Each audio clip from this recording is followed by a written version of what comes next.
and on the KROX live stream tonight for our YouTube viewers. We got a Section 8A boys hockey matchup as the Pirates host the Lake of the Woods Bears, a rematch of a playoff game from a year ago that saw Lake of the Woods end the Pirates season, and both these teams kind of fighting for playoff positioning right now this year as well. I think there's maybe still a chance for one of these teams to host a play-in game, but to be honest, the loser of this one, they may be out of the running for that with the way things are lining up. So there's a lot on the line in this game tonight. We expect a good one, and are certainly looking forward to it. It's Weimerl Bomelby. You'll hear from him a little bit later on. And, there's a lot to get to here in the pregame show. They've been out skating around, warming up already for a couple of minutes. So we are going to just go to break right away here. And what we'll do is when we come back, you'll hear from the head coach of the Lake of the Woods Bears in his first season, Dallas Block. You'll hear from Coach Block. That'll be coming up next. Of course, we talked with Pirates coach Josh Hardy as well, so you'll get his pregame comments. Then we'll have a draft scoreboard update and much, much more. That'll all be coming up in the Riverview pregame show here on KROX. So we'll take a break. We'll be back after this. You're listening to Crookston Pirate Boys Hockey on the Voice of the Valley and the KROX live stream. It's always growing season here at United Valley Bank. We're focused on growth for our customers and communities, success for farms and businesses, and improvement for ourselves. Partner with us, and you'll see firsthand just how much the right hometown banking team can change your perspective. Together, there's no limit to the heights we can reach. United Valley Bank, our roots make us stronger. Member FDIC, an equal housing lender. Harvest is more than the act of reaping what you've sown. It's the culmination of months of hard effort, along with a few weeks of working 24/7 to bring the crop in. At Sesvanderhof, we're continuously working to develop sugar beet varieties that thrive despite the pressures from disease and the challenges of nature, so that you can end each harvest on a high note. Because sharing the pride of success starts with sharing the passion to achieve it. Sesvanderhof, a passion that grows. Tri-Valley Head Start Child and Family Programs offers child-centered, family-focused services in a community-based setting. The program provides health, nutrition, dental, mental health, family services, and parent engagement opportunities. Available for income-eligible children birth to 5 years old, as well as children with special needs, at-risk children, and families and pregnant women. Tri-Valley Head Start Child and Family Programs has centers in East Grand Forks, Grafton, Ada, and Crookston. For more information, visit tvoc.org. From shoulder to hand, hips to toes, and everything in between, the Riverview Health Orthopedic Team has you covered. With advanced training and joint replacements, upper and lower extremity, spine, foot, and ankle care, you know you'll be in good hands with Drs. Spinell, Schall, Sekundiak, Stanky, Kim, and Abasi. For appointments, call Riverview Clinic at 218-281-9595. Riverview Health, exceptional people, exceptional care. Riverview Health.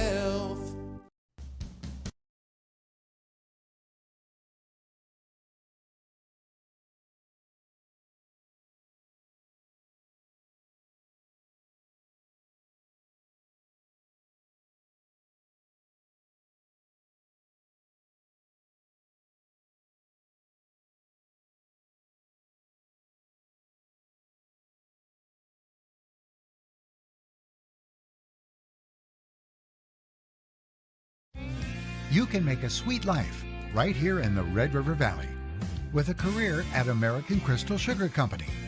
Our shift schedule offers 14 days off per month, which gives you time for family, friends, the great outdoors, and everything else you enjoy about small town living.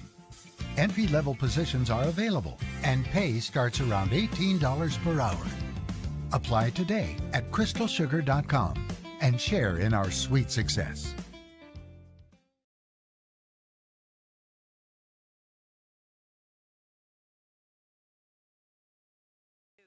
And we'll get back inside the Riverview pregame show, now joined with Dallas Block, the head coach of Lake of the Woods. And Coach, up to this point this season, how would you assess the play of your team getting ready now for the section tournament in a couple of weeks?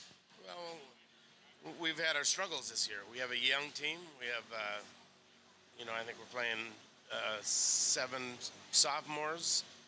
We got really one true junior or senior. The others are just turned 17, the other 2 seniors, and then because of COVID, obviously, we had some kids that have been off the ice for a couple of years. So we at times, I guess the same old story. we look very good, and but I think a lot of it's just youth, and we're getting better. We've improved over the season, so hopefully we'll come out and have a good night tonight. You know, Crookston, it's a big game because you two are kind of fighting for each other for seeding-wise in Section 8A, so is that kind of the message to the guys to make sure they're ready to go? Yeah, there's two dogs in this fight, and we're both at the bottom fighting for this opportunity to not be last. So, yeah, it's the boys will hear that. And then lastly, I would say, what would be two biggest things you need to do tonight to get a win, whether it's just defensively locking up their top line, because Crookston does have a good top line, whether it's getting pucks in deep, what might it be? What are the two things that stand out to you? We just have to come out and skate. We have to forecheck and come back hard also. And if we do that, we can play with this team. We can beat this team if we do that. Appreciate the time. Best of luck. Yeah, thank you. And that is the head coach of Lake of the Woods in his first season, taking over from last year, Dallas Block. Appreciate his time. They are 4-16 on the year. Crookston 4-16-1, so these two teams right in the thick of things with each other. And like you said, trying to fight for position inside of the other. The winner of this game is more than likely going to get seated higher than the other one come section tournament time here in just a couple of short weeks. So there's a lot on the line. He knows that. I'm sure his players know that. They've made a long trip down. I'm sure they're going to be ready to go. In the JV game, Crookston did get the win, by the way, 8-2, so they were able to really play well. They've been playing well lately in general, as is the varsity team for Crookston. They've won a couple games in a row, so they're going to try and ride that momentum into this one here tonight as well.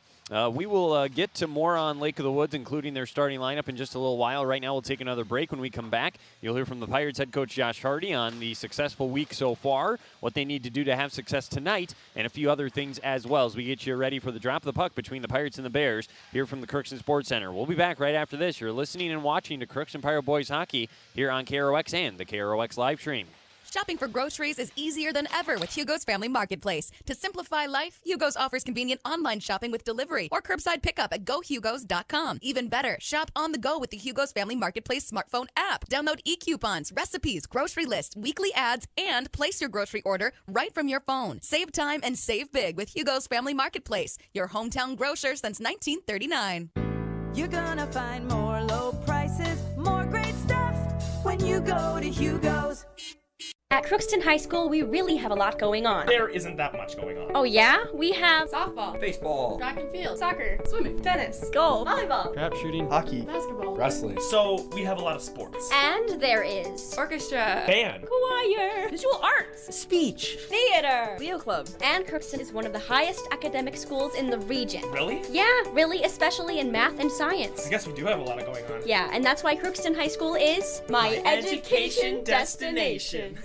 Welcome to Andy Ullman State Farm. We're located on 423 North Broadway, next to Holiday in Crookston, Minnesota. Third generation agent with State Farm. We've got a team here with over 75 years of experience, 6 of us fully licensed, here to serve you. We know insurance is about a promise, and we're here from the beginning to throughout the whole process to deliver on that promise. Nobody likes to wait on hold, and neither do we. Give our office a call where a cheerful voice is ready to help you right away. Call 218-281-3643. The Crookston Eye Clinic is your hometown eye clinic. Whether you have cataracts, glaucoma, macular degeneration, or perfect vision, it is important to have your eyes evaluated to keep them healthy. The Crookston Eye Clinic is open Monday through Friday from 8:30 a.m. to 5 p.m., but on Thursdays they open at 9:15 a.m. They also have a second location in Boston to offer you even more appointment options. If you've been wanting to try contact lenses or looking for a new pair of glasses, the doctors at Crookston Eye Clinic are available to see you. Doctors Forget Smith and Jananetta are all accepting new patients. Call 218-281-2020 for the Crookston and Boston Eye Clinic, the best care in sight.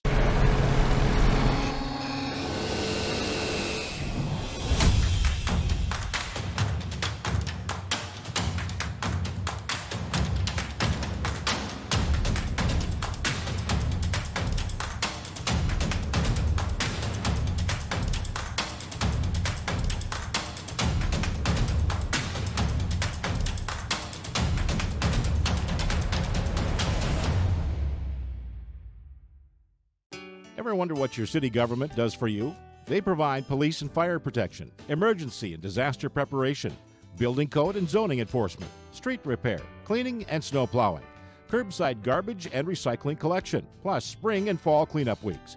They deliver safe drinking water and maintain a wastewater system. They care for 22 parks and provide year-round recreation activities. They give loans for economic development and housing. They do all this and much more with the help of your city employees. Pre-game show now joined with Crookston head coach Josh Hardy. And coach, didn't get a chance to watch you play this last game here. It's been a busy week for you though, and it's just going to get busier tonight and tomorrow. 2-0 week so far. What have you liked from the guys? Yeah, it's a streak, right? We haven't had one of those yet, so that was good to see. Excited to get a couple of wins, obviously, and then it's build a little momentum, right? You feel good about yourselves. You come out, you play a little more confident. I thought we started slow against Breckenridge, but then, I thought we turned it on in the second period there, and we're able to kind of coast in the third. But it's been a good week so far. We had 2 good days of practice the last 2 days, worked on some stuff, and hopefully we can come out here tonight and have another good game against a tough opponent in Lake of the Woods. You know, it's another section game. You know how important that is. The top line, they've been playing really well lately. How important is it to get production from everyone, though? Yeah, I thought it's obviously our top line's been playing well. They've been getting all the scoring mostly recently, but then, Brandon Coburn steps up and scores the breaks the ice for us against Breckenridge. So that's big. The guys recognize it. All 3 lines know that they want to contribute, and they're going to be firing on all cylinders, I think, tonight. Like I said, we talked in the pregame about we can't have a flat-footed slow start tonight. We got to come out right away, and I think our attitude's good here, so hopefully we come out firing. How do you assess the defense and goaltending this week? You've only let 2 goals in both games. Have you been pleased with that for the most part? Yeah, it's tricky, right? It's I thought PK played great on Monday. Defensively, we were okay. We didn't give up a ton of great opportunities to Mayville, but against Breckenridge, we gave up a breakaway, and then we got Jared didn't get a shot for 7 or 8 minutes in the second period, and all of a sudden they come down and get one in a rebound and score, right? So games like that are tough. You have to. Everybody tries to do a little bit more because they're trying to score. Our defensemen are trying to jump up in the rush, and I like that, right? Those are good for us. So you just got to take care of your own end, and that was, again, one of the things on the board in there was keep it simple, right? Let's get pucks deep. Let's play our game, and we'll go from there.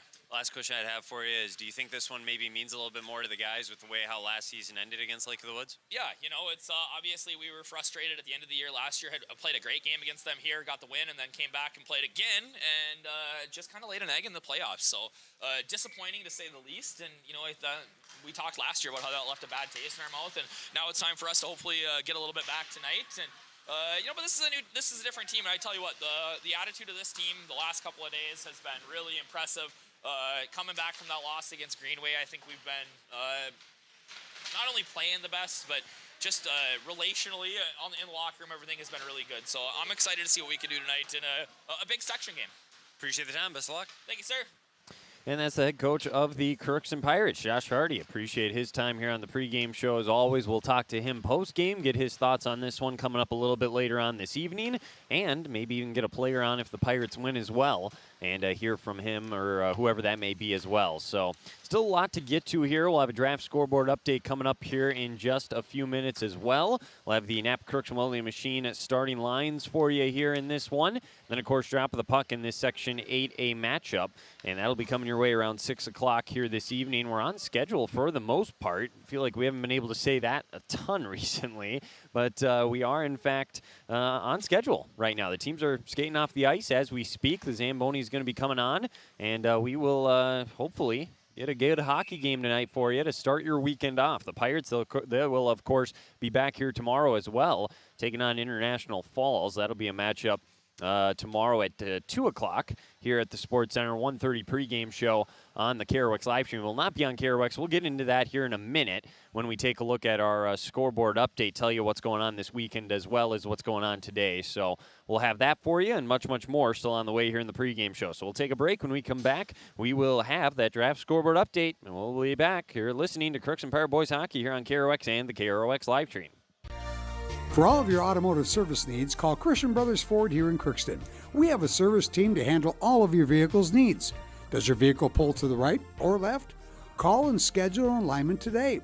Proper alignment saves gas and wear on your tires.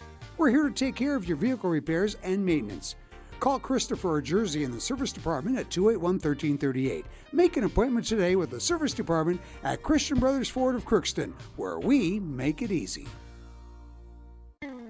Crookston Valley Cooperative in Crookston is your full-service local agronomy dealer, delivering the products and services that you've come to expect.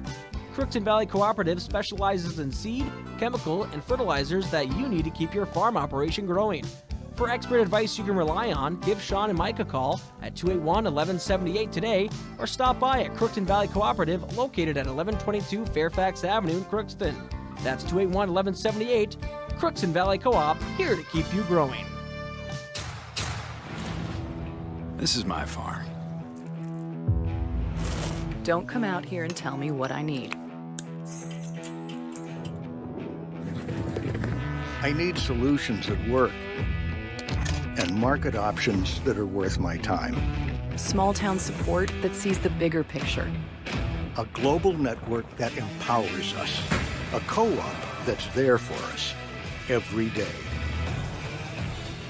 Hello, this is Lindsay Erdman, Executive Director at Benedictine Living Community Crookston. Over the years, we have seized the opportunity to make changes and improve the services that we offer. Healthcare has taken on a very distinct evolution, focusing on post-acute, short stay, and return to home. It is our privilege to continue to serve our community with continuum of care ranging from assisted living, memory care, post-acute, short stay, and extended care. We are so grateful for the support of Crookston and the surrounding communities. Please know how very proud Benedictine Living Community of Crookston is to serve our community. From early morning to the last thing before bed, light powers your day. And every time you turn on a light, it's a chance to save. Choose LED bulbs. You'll use 75% less energy, and because they last so long, you may never have to change them again.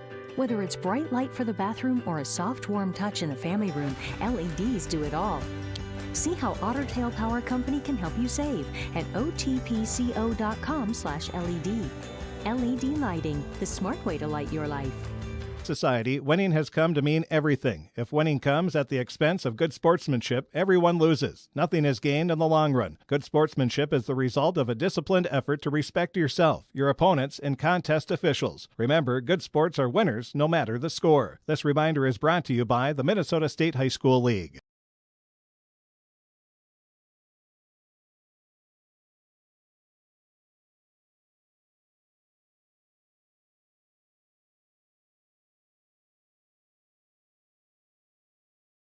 As we continue the Riverview pregame show here on KROX and the KROX live stream on this Friday night. It's time now for a Draft Sports Bar and Grill scoreboard update, brought to you by Draft Sports Bar and Grill in Crookston, right across here from the Crookston Sports Center on Fisher Avenue. And they are open 6 days a week, Monday being the one exception. Good specials each and every day as well. And, well, the Friday night special, rib night from 5 to 9 o'clock, $15 for a half rack, $19 for a full rack. So a pretty good deal there if you want to go all in. And then, of course, tomorrow, prime rib night as well. So they'll have that going on. And then build your own mac and cheese sundae. So they'll be open all weekend long for the big game as well, things like that. If you do have any questions, give them a call at 281-1183. Check them out, Draft Sports Bar and Grill in Crookston. Lots to get to here for the weekend in general. We'll start with tonight, though. We got this game here. This is the only Crookston event going on tonight. Then tomorrow, the Pirate girls team, they're in the semifinals of the Section 8A hockey tournament, and they will be taking on Thief River Falls. That'll be a game you can watch on the live stream and listen to here on KROX. 5:45 is going to be the pregame show from War Road. That game will follow the East Grand Forks War Road game in the other semifinal. It's going to take place at 4:30. So Drop the Puck will be somewhere around 6:30, and again, we'll have a pregame at 5:45 regardless, though,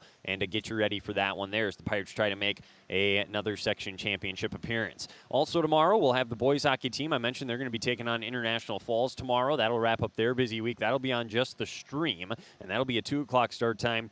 You can listen for that one or watch that one, I should say, starting at 1:30 tomorrow. And then, of course, there's basketball going on. The girls' basketball team will host Grafton, North Dakota tomorrow. That'll be just on the radio from the Crookston High School, so you can listen for that one as well. So that's what's going on this weekend with Pirate Sports. Getting back to tonight, the Minnesota Timberwolves there in Memphis at 7 o'clock this evening. The Minnesota Golden Gopher hockey team is at Wisconsin, 7 o'clock the drop of the puck there. UMC basketball, the men's game just tipping off a few moments ago. They're hosting Minnesota State Moorhead. The women's team, they're also hosting Minnesota State Moorhead. That'll begin at 7:30. College club hockey at 8 o'clock tonight. The UMC Golden Eagles in the WCCHA tournament quarterfinals are taking on the University of Minnesota. So we'll have a final score on that later on this evening. Other high school events, girls basketball, we got Climax Fisher at Black Duck, Badger Greenbush Mill River at Warren Alvarado Oslo, Sacred Hearts at Winnimac, East Grand Forks at Red Lake County Central, Kitson County Central at the Northern Freeze,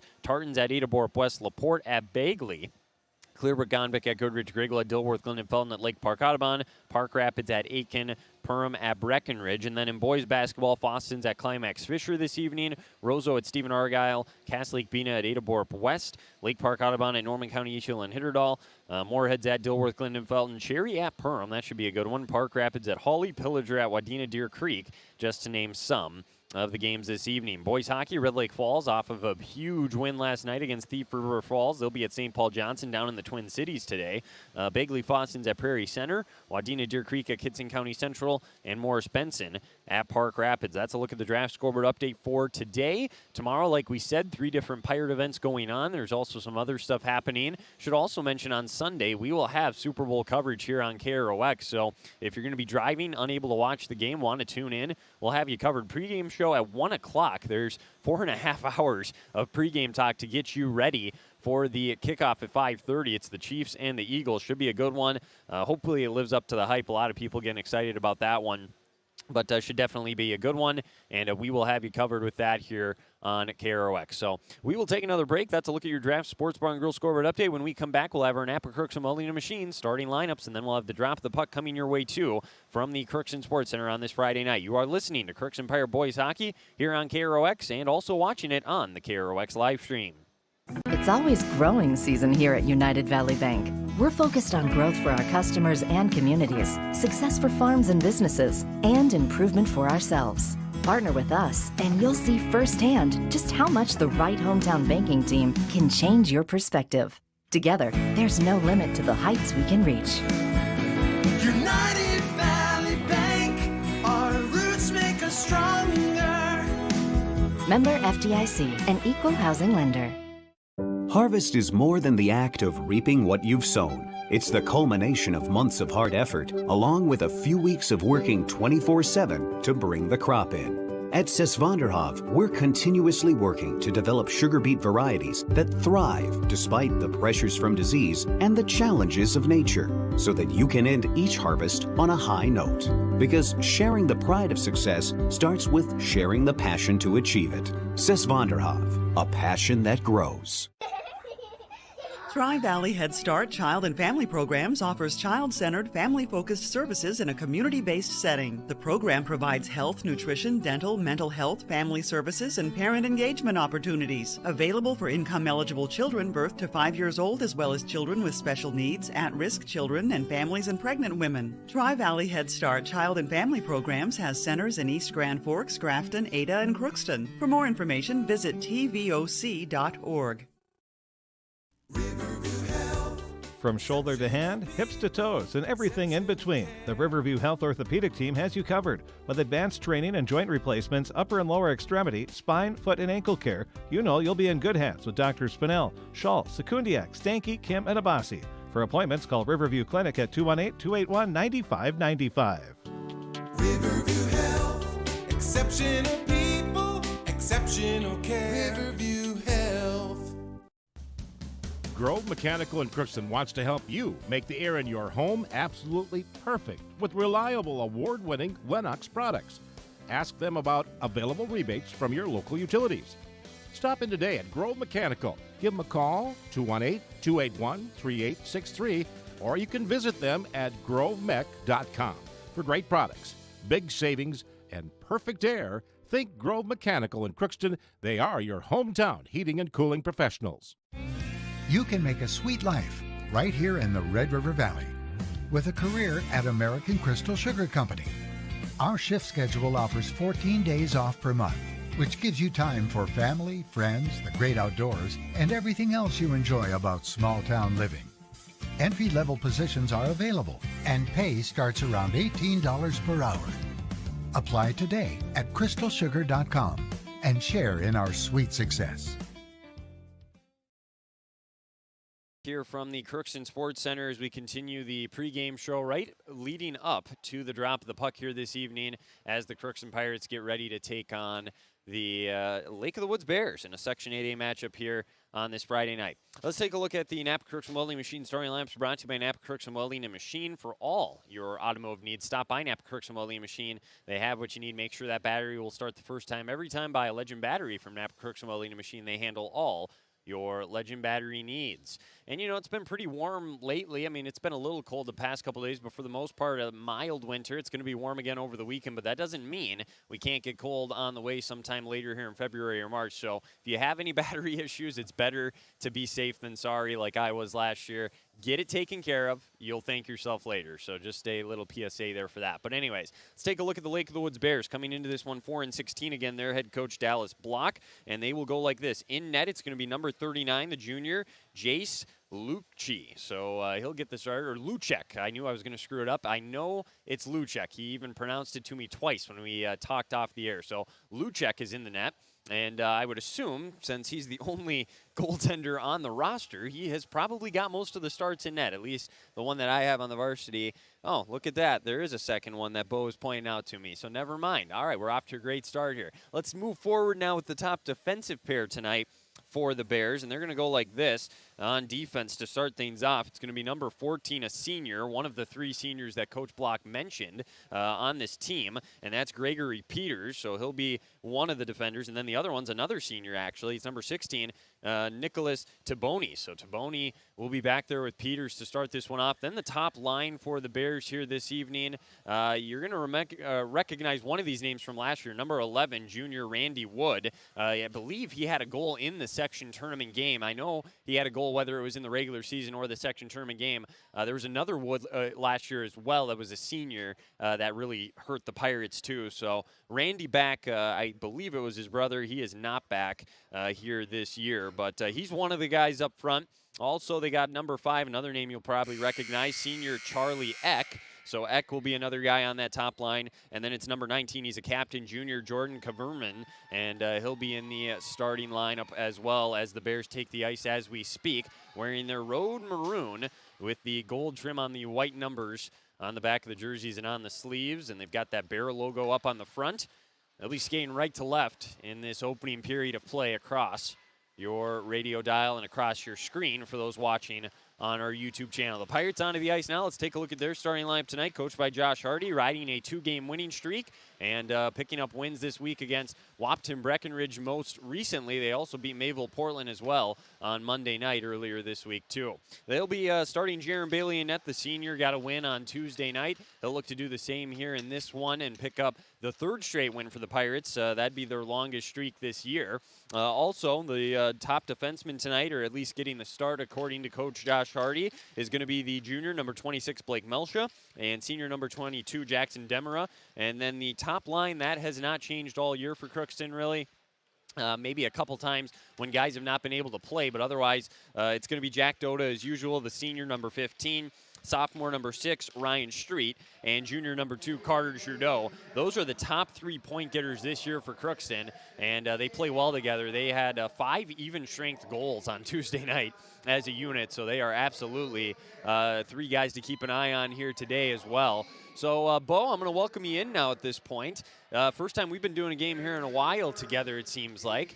This is probably the first time you watched the boys hockey team play in a while, I feel like, as well. Yeah, I was just, we were talking before that we got back on, and during that break, I can't remember the last time I did a boys hockey game. It's been a hot minute, which, it's not too bad of a thing. Get a little break and come back with fresh eyes. You can maybe, see some things you didn't see beforehand, but I'm looking forward to it. It should be a good game right now, and really just going to, I think, go down to which team can get some offensive pressure and which team can really transition out of their own zone the best. I think that's probably the 2 biggest keys in high school hockey, either, maintaining that pressure and also getting out of your own zone, because we've seen quite a bit of bottled up in your own zone, and it can really come back to hurt you. Well, and Coach Block mentioned that he said their forecheck has to be strong tonight. He wants to try and get Crookston uncomfortable and really pressure, so we'll see if that does play a big factor. You'll be on the call, by the way, or running the camera, I should say, tomorrow for the semifinal game for the girls, so you'll be up in War Road for that. But yeah, I've done 3 hockey games in a row without you, so it's good to have you back and have you here. I've done a basketball game. Yeah, since then. So that's just weird. It seems weird for me. You've done what? You did a volleyball game in the fall. Yeah. You've done a couple basketball games now here, so I mean, you're expanding out, you know. Swiss Army knife, that's There what they you call go. me. The voice of the Valley and Swiss Army knife. Those are my two nicknames, I guess. Anyway. That's what we like to hear. But yeah, no, good to have you back. We are just moments away from the drop the puck. The Pirate starters getting introduced right now. The Bears, they just were. So they're up on their blue line. The Pirates going to be up on their blue line. We'll have the national anthem and then the drop the puck. So we'll take one last break. This has been the Riverview Health pregame show. Again, we're on the live stream and on the air tonight, so you can tune in multiple ways. And looking forward to a good Section 8A matchup here this evening. So you are going to be coming back to Crookston Pirate Boys Hockey on this Friday night right after this here on KROX and the KROX live stream. Our school district has a long history of providing opportunities for all community members, from our youngest students to adults. We believe strong schools lead to strong communities. We are proud of our district. And as we look toward the future, we know there is continued work to be done to ensure that all students have excellent opportunities in education. On February 14th, voters in Crookston will have the opportunity to vote on a single-question referendum to build a multi-use complex on school property. The facilities would include an artificial turf field, 8-lane track, press box, seating for over 750 spectators, and a concessions and restrooms area. If the referendum passes, the average tax impact on a $200,000 home would be $2.75 a month. 36% of the total referendum cost is covered by the Ag to School tax credit and state aid. If the referendum does not pass, the need for a facility with a usable track and field space for competitive programming will still exist. And while we currently use the University of Minnesota Crookston spaces, we cannot use our state-funded long-term facility maintenance dollars to upgrade a property we don't own. This investment in our schools is an investment in our students and our community. Please learn all you can about the upcoming referendum and be sure to vote on or before February 14th.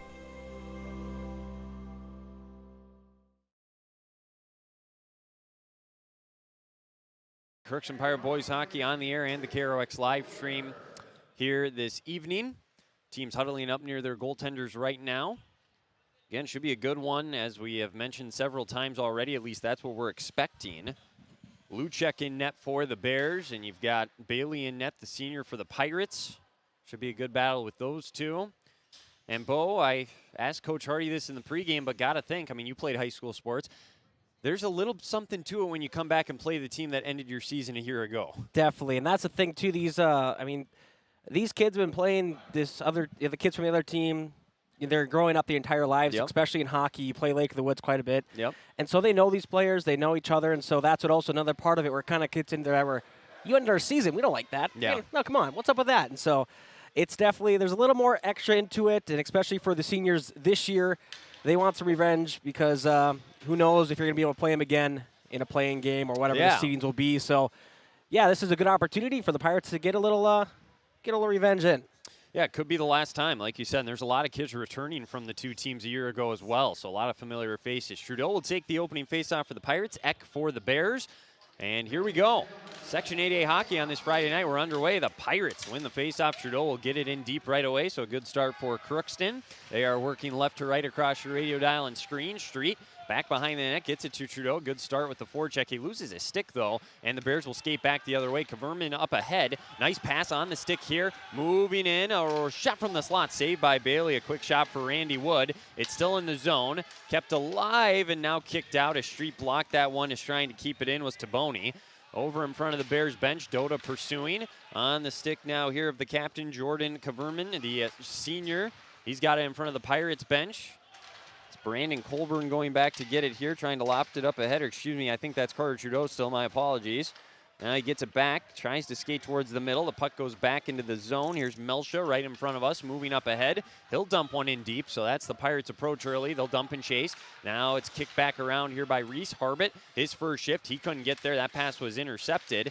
Out near center ice, battled for. Reese will go after it in front of the Bears bench, send it down in deep, and they'll chase after it once more. Back to get it for the Bears here. That's Wyatt Brown, the sophomore. He's hit hard into the boards by Caden Edwards. Edwards has it on his back and out front. Pat save, shoots again, and they score. quick start for Caden Edwards and the Pirates as he got stopped the first time, but the puck came right back to him, and he just slid it right by Luchek for the opening goal. Yeah, that was a big opportunity for the Pirates right there. And as you said, they really like that dump and chase right now. Obviously, it worked out for them. And, again, chasing your rebound is something you usually do in basketball, but you can do it in hockey as well. Well, it's very rare you see a rebound come right back to you like that one did, but because of the angle he took the shot, it did. It bounced right off the pad, right back to him, and he was able to pound it right in. So Edwards with the goal, 1:16 the time of the goal, and it was an unassisted goal. So an unassisted goal for Edwards to get this one started. The Pirates will dump it in immediately after another face-off win. That was something we talked to Coach Hardy about in the pregame as well, is how important is it to get production from everybody, and he said it would be, and sure enough, not the top line, but Caden Edwards coming out and getting the first goal tonight. Hamry back in his own zone will pass one up ahead here. The Bears at the blue line of the Pirates get possession, lofted over in front of us here on the near boards. Now back the other way, left to right comes Colburn, loses it. Puck comes to Kelly, though he fires a shot, and Luchek able to make that save that time. Kicks over into the corner. Kelly chases after there and runs into the boards there with Cook. Cook is a junior for the Bears, and now him and Kelly fight for it still. But Chow there tries to drop a pass off to Kelly, comes back to him now in the corner, and eventually the Bears get possession of it. Beckel, the sophomore, around the other way with it as they try to start back. This backhander comes out of the zone, moving back up across center ice. They don't get any farther than the red line, though.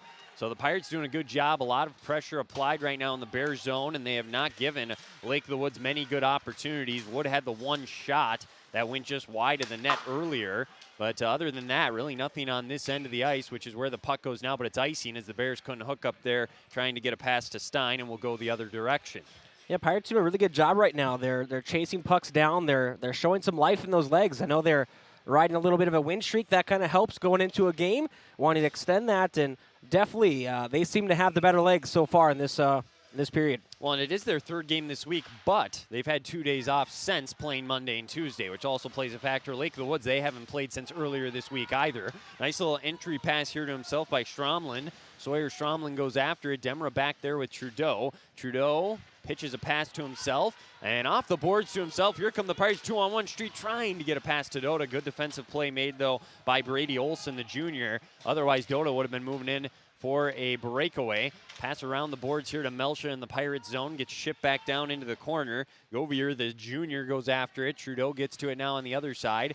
That was a poor pass there, but Demmer's able to get to it. He'll go off the boards across here, taken by Melcha. Melcha looking for somebody. Gets it off to Dota, who skates back across center ice with it now. He's got speed, enters into the zone with the carry in. Trudeau, after getting a drop-off, takes a hit and gets it in deep to the corner. Dota pinned up against the boards, now trying to break himself free, gets behind the net. He'll skate around, backhand one out to the point to Harbit. He'll fire a shot. That got blocked down, and this could be trouble. Winning the race to the puck and going back one-on-one is Govier moving in. He'll fire a shot, but recovering, and a nice defensive play made there by Zach Tarrant. Prevented even allowing the shot to get in on Bailey. Tarrant now, he's going to skate back the other way, weave his way back to the middle and try and dump it in deep. That allowed the Pirates to change up. So a good shift here from Zach Tarrant. Now passing one to himself off the boards. Kaverman back in.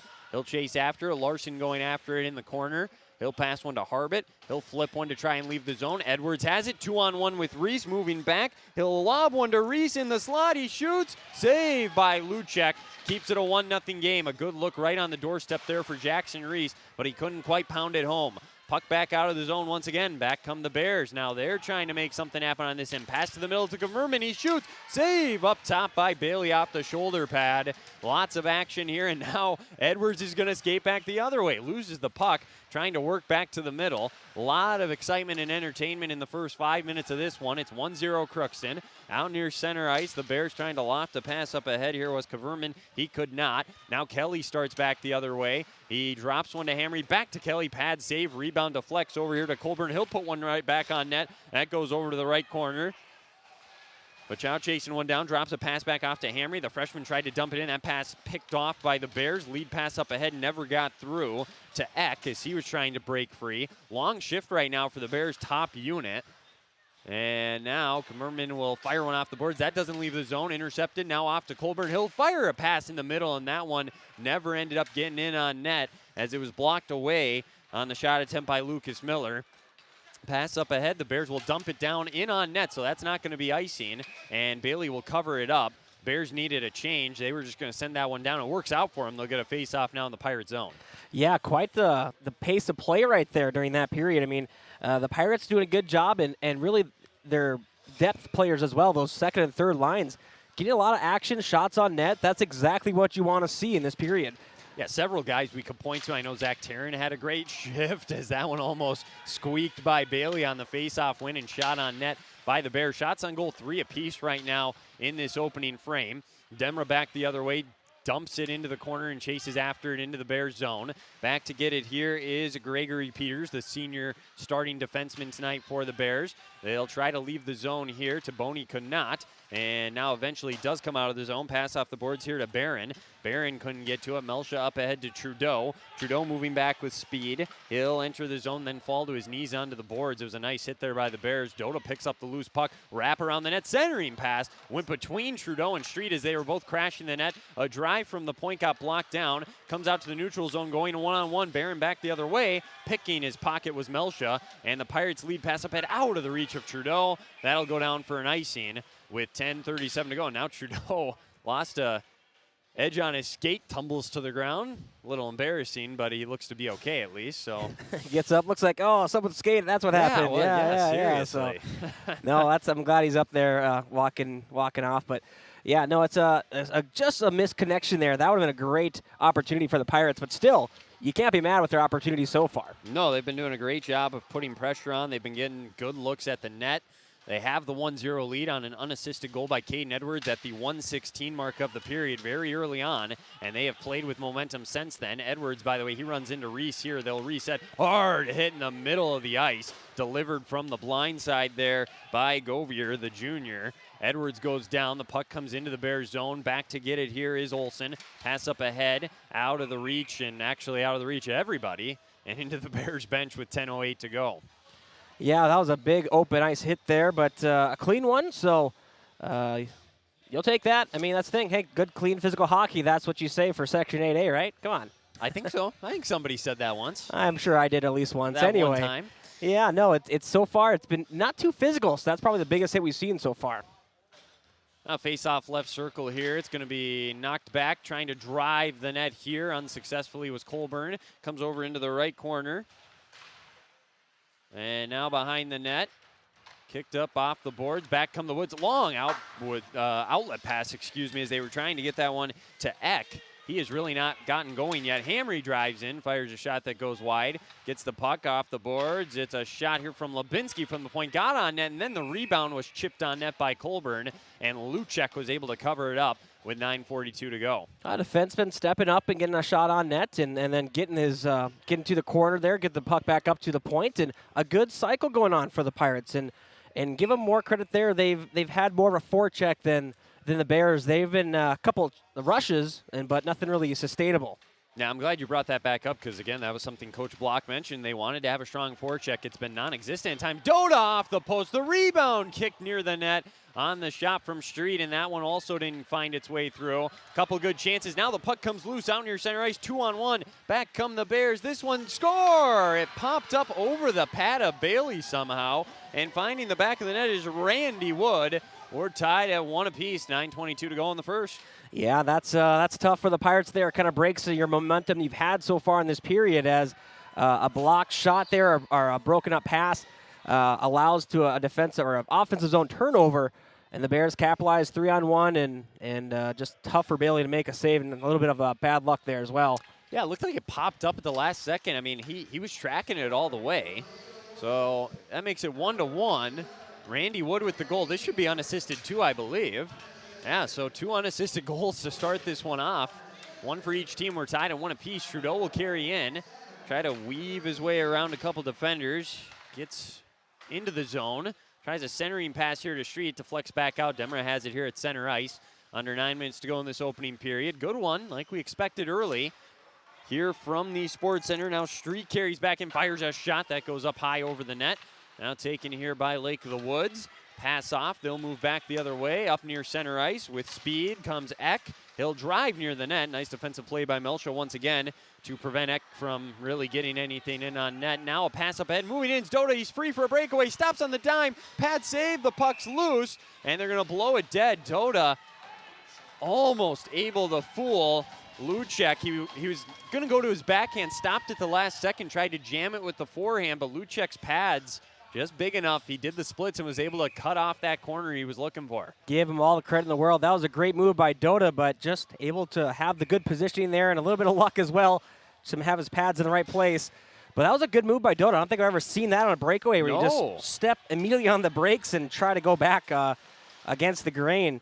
A good attempt, just didn't get it into the back of the net. Yeah, it was a heck of a move. Like you said, he came to a complete stop. So that was a heck of a move there. Just didn't convert it. Pass behind his back here by Harbit. Leaves one off to Larson. They weren't on the same page, though. Hard hit. Larson takes the worst of that as Cook knocked him to the ground. Passed in here by Taboni. That's intercepted by Reese. Comes over to Harbit. He's got it in the left corner. Will skate back the other direction. The senior lofts it out of the zone. This is going to come all the way down to the Bears zone. Chasing after it is Reese. Getting there first is Taboni. He'll skate around his own net. Look to come back the other direction. A 1-1 hockey game. They pick his pocket. Recentering pass to Kelly, and it's sticked away. Nice play from the goaltender, Luchek, there to knock that puck away. Hamry fires one. They try to get a deflection in front. Another save as Kelly was trying to deflect that one up and over the top of the pad. Now it comes back behind the net once again off the boards. Hard collision again. Lubinsky to the deck as Cook laid him out. That's the second time Cook has hit somebody in this period with such fierce aggression. And now that one may have hit the ref trying to go down. Yeah, he's talking to the one player for Lake Woods. We get a whistle here. He looks to be okay, but they were trying to ice that all the way down. And thankfully he's okay. But it caught him somewhere, clearly. Yeah, no, he was right along the boards there in front of the bench, and either he was trying to get out of the way and it just hit him a little bit, but yeah, that was a full wind-up slap shot clearing attempt, and he took the brunt of it. But a trooper, he's still out there. Yeah, and I mean, to be honest, that could have been a lot worse, so that's good it ended up the way it did. And this one comes all the way to Demmer at the shot. He shoots and sends it wide to the right. Has a good look there for the senior Jackson Demra. Now the puck here in the Bears zone down in the corner comes out to Melcha at the point. He'll fire one high of the net. Might have deflected off the glove of Luchek. The Pirates still putting pressure on. Now driving the net, but Chow shoots, scores! They squeak it by Luchek, and it's a 2-1 game. The Pirates respond with 6:40 to go. And no, it's not the top line. Another player stepping up. Michael Bachow able to put that one in the back of the net. Yeah, I think Coach Hardy's going to call up Dean Evanson of the Wild and say, hey, I know the secret apparently to get secondary scoring. Too soon. Too soon. Anyway, no, a great job by the Pirates. Again, that forecheck, it's just not quitting. They're getting to those loose pucks. They're winning the battles, and they're getting shots on net. And that's, again, that one wasn't a pretty shot by any means, but it still counts on the scoreboard the same. If it gets in, it gets in, right? Absolutely. So 2-1, Pirates take the lead back, and now Doda's going to skate in. He might get a chance here as he drives the net, fires a shot high into the netting. And, hey, guess what? For the third time this period, we have an unassisted goal. So 3 goals, all unassisted. It's not very often you can say that. So what a game we've had so far. A little selfish play here. No, but it's getting, for real, though, this is quite an opportunity. Yeah, you really don't see that many unassisted goals. And they're not all breakaways. That's the one thing. It's one thing if it's like, you block a pass, you go on a breakaway, you get a goal. These are just on the forecheck, so it's weird. Yeah, no, they didn't give up on the play. Michael Bachow able to knock that one into the back of the net. And it's 2-1 time of the goal, unassisted, by the way, 10:20 of this period. Now driving back is Wood. He scored the first goal for the Bears in this one. Now they're near the side of the net. The puck comes free. They'll pass one over here. Wasn't ready for it, though. It flicks off of his stick. That was Gregory Peters. Back behind the net, Harbit's got it in the corner. He'll backhand one to Doda. Doda trying to pass it up ahead. That was dangerous in the middle now. Nice defensive play and recovery there by Ryan Street. Didn't allow Eck to get a shot in on goal. And now the Bears are offsides as the puck came out, so they'll get back onside. Trudeau will look to skate back with it. He can't leave the zone. There's the forecheck of the Bears finally making an impact. Gaverman drives the net. They tip it in and score, and it's 2-2. And again, Off the forecheck, Bo. They didn't give up on the play. They stayed with it, and I think it was Eck who actually does get the goal. He tipped it in at the last second there. Yeah, that was a bad offensive turnover by the Pirates. Actually, a defensive zone turnover, but they were on the rush there, breakout, and just a bad errant pass there. And the Bears, like I said, they had 2 skaters on that side. So the one player who got it and went to the left, and that other player X went to the goal mouth, and you go to those dirty areas, good things are going to happen, and that's what happened there.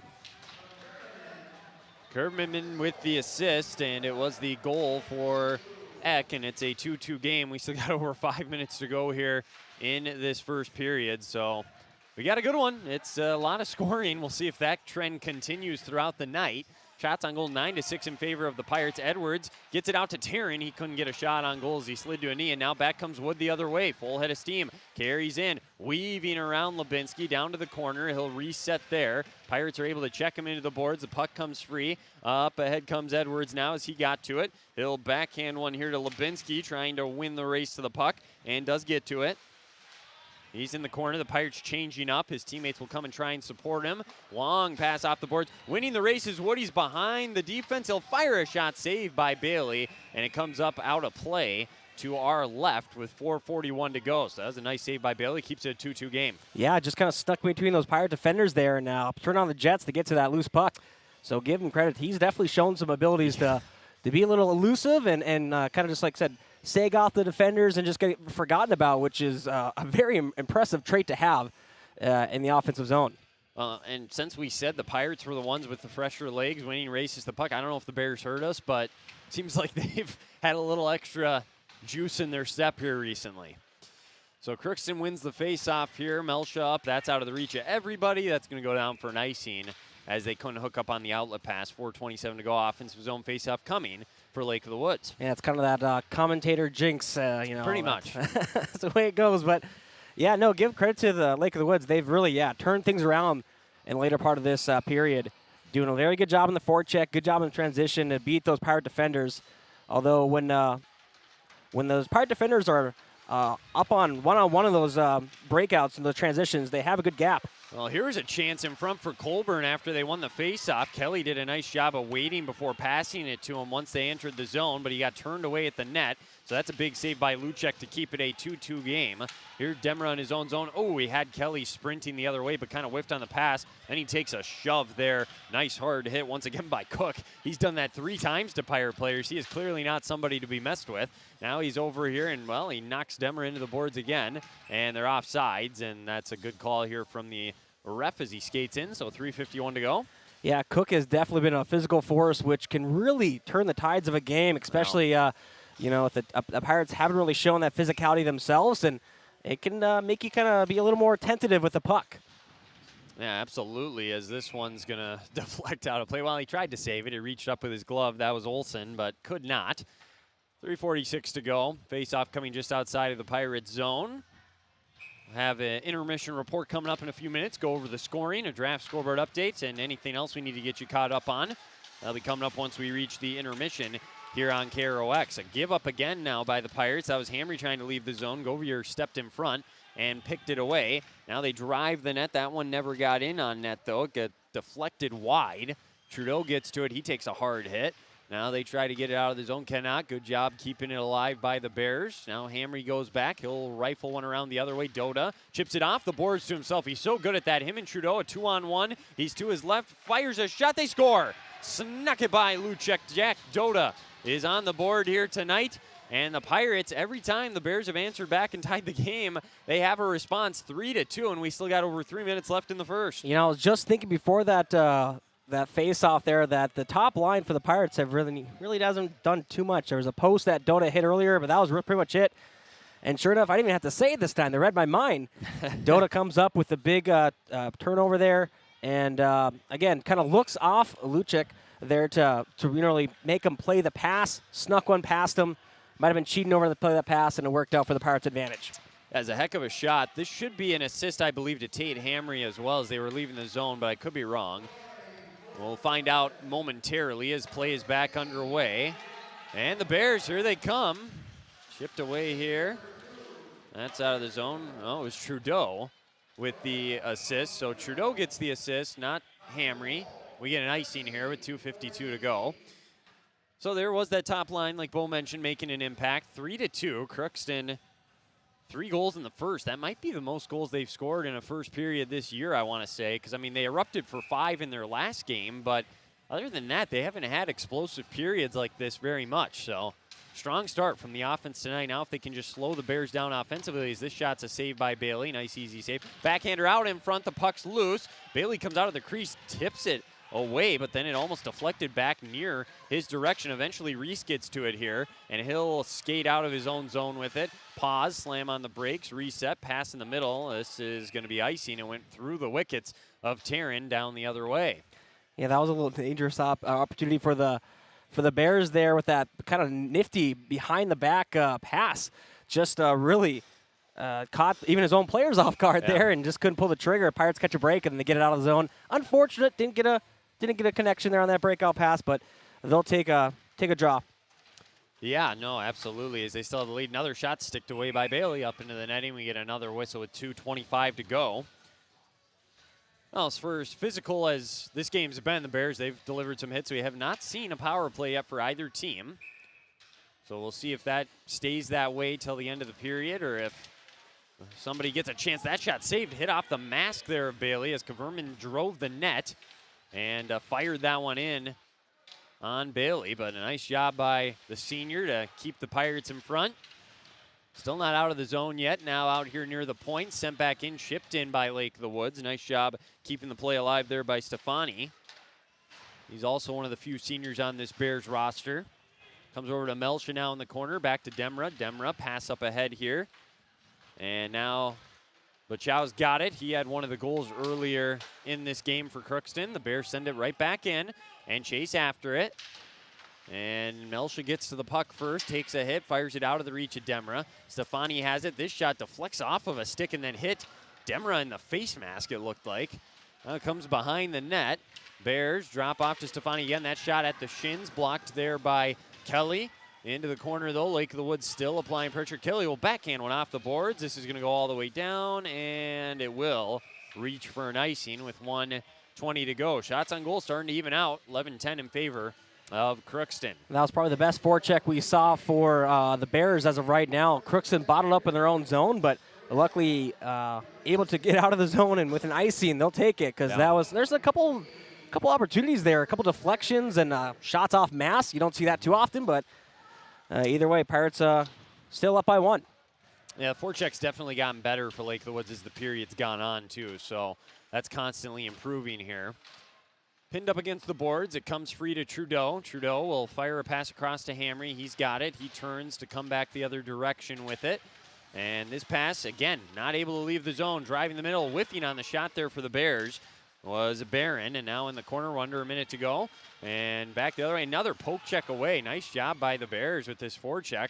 Bailey plays it off to the sides. Lubinski goes down, and there is going to be the first power play of the day for Crookston. They're going to call a trip here, so Lubinski may have sold it a little bit, but off to the box here is Stefani, I believe, and he'll serve a 2-minute.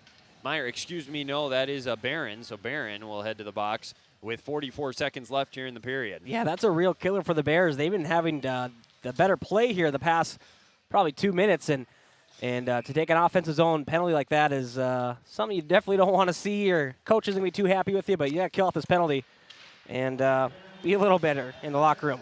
Yeah, Crookston struggled on the power play this year, converting at just 15%. This pass here from Lubinski tipped. Hamry gets it, drops it off to Kelly.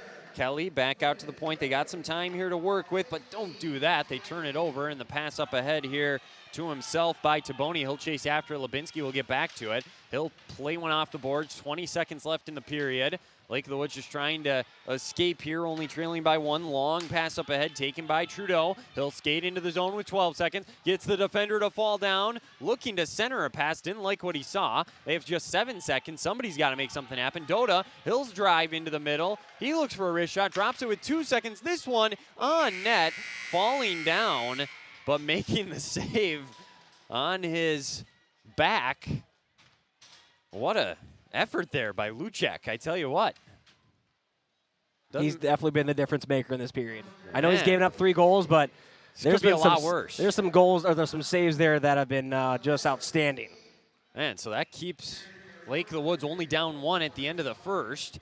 They'll have a minute 16. Will the Pirates on a power play to begin the second period of play.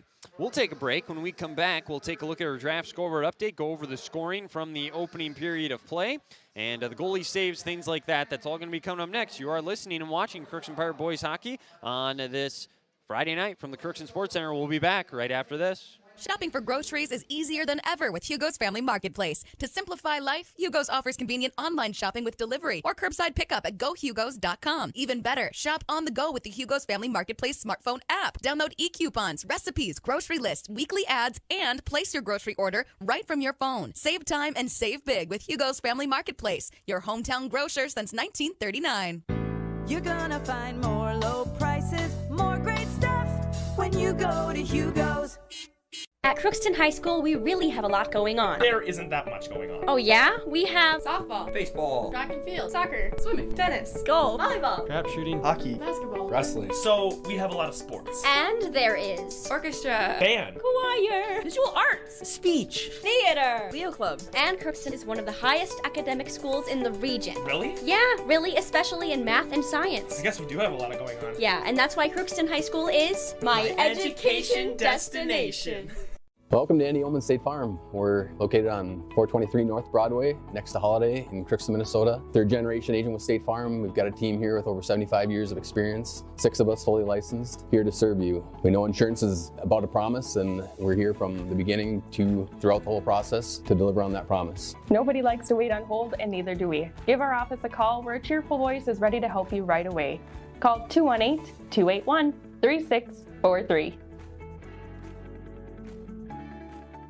The Crookston Eye Clinic is your hometown eye clinic. Whether you have cataracts, glaucoma, macular degeneration, or perfect vision, it is important to have your eyes evaluated to keep them healthy. The Crookston Eye Clinic is open Monday through Friday from 8:30 a.m. to 5 p.m., but on Thursdays they open at 9:15 a.m. They also have a second location in Boston to offer you even more appointment options. If you've been wanting to try contact lenses or looking for a new pair of glasses, the doctors at Crookston Eye Clinic are available to see you. Doctors Forget Smith and Jananetta are all accepting new patients. Call 218-281-2020 for the Crookston and Boston Eye Clinic, the best care in sight.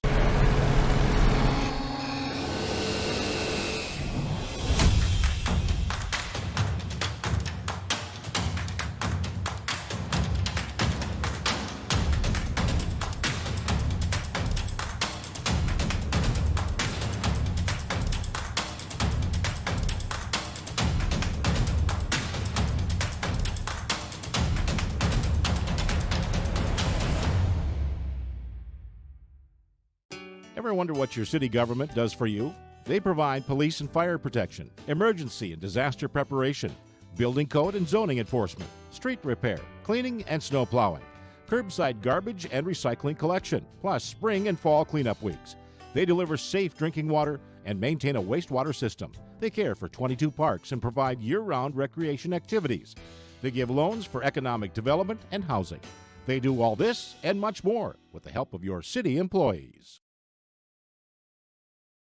3-2 game, Crookston in front of Lake of the Woods, and a lot of scoring in that first 17 minutes. It started 1:16 into the period. Caden Edwards, an unassisted goal, found the back of the net, giving Crookston the 1-0 lead. Short time after that, Randy Wood would get a goal unassisted for the Bears. That was at the 7:38 mark. And then at the 10:20 mark, and this is where the scoring really started to pick up, Michael Bachow, he got a goal, making it 2-1, and that gave the Pirates that edge. And, well, once again, the Bears would respond. That was kind of the theme. Back and forth we went all 17 minutes. Lake of the Woods would tie the game once again. It was Charlie Eck, literally just, got to do the math here quick, a minute and 2 seconds later, he would tie it at 2 apiece with a goal. And then Jack Doda, he would eventually break the tie once more, assist on that goal by Tate Hamry, and that made it a 3-2 Crookston lead. That's where we're at our first intermission. So that's a look at the scoring summary there for you in that opening 17 minutes. Goalie saves. Bailey was able to save a total of 8 shots, giving up 2 goals goals there in the first. And then Luchek, he had 9 saves on 12 shots faced, gave up 3 goals, 3-2 Crookston in front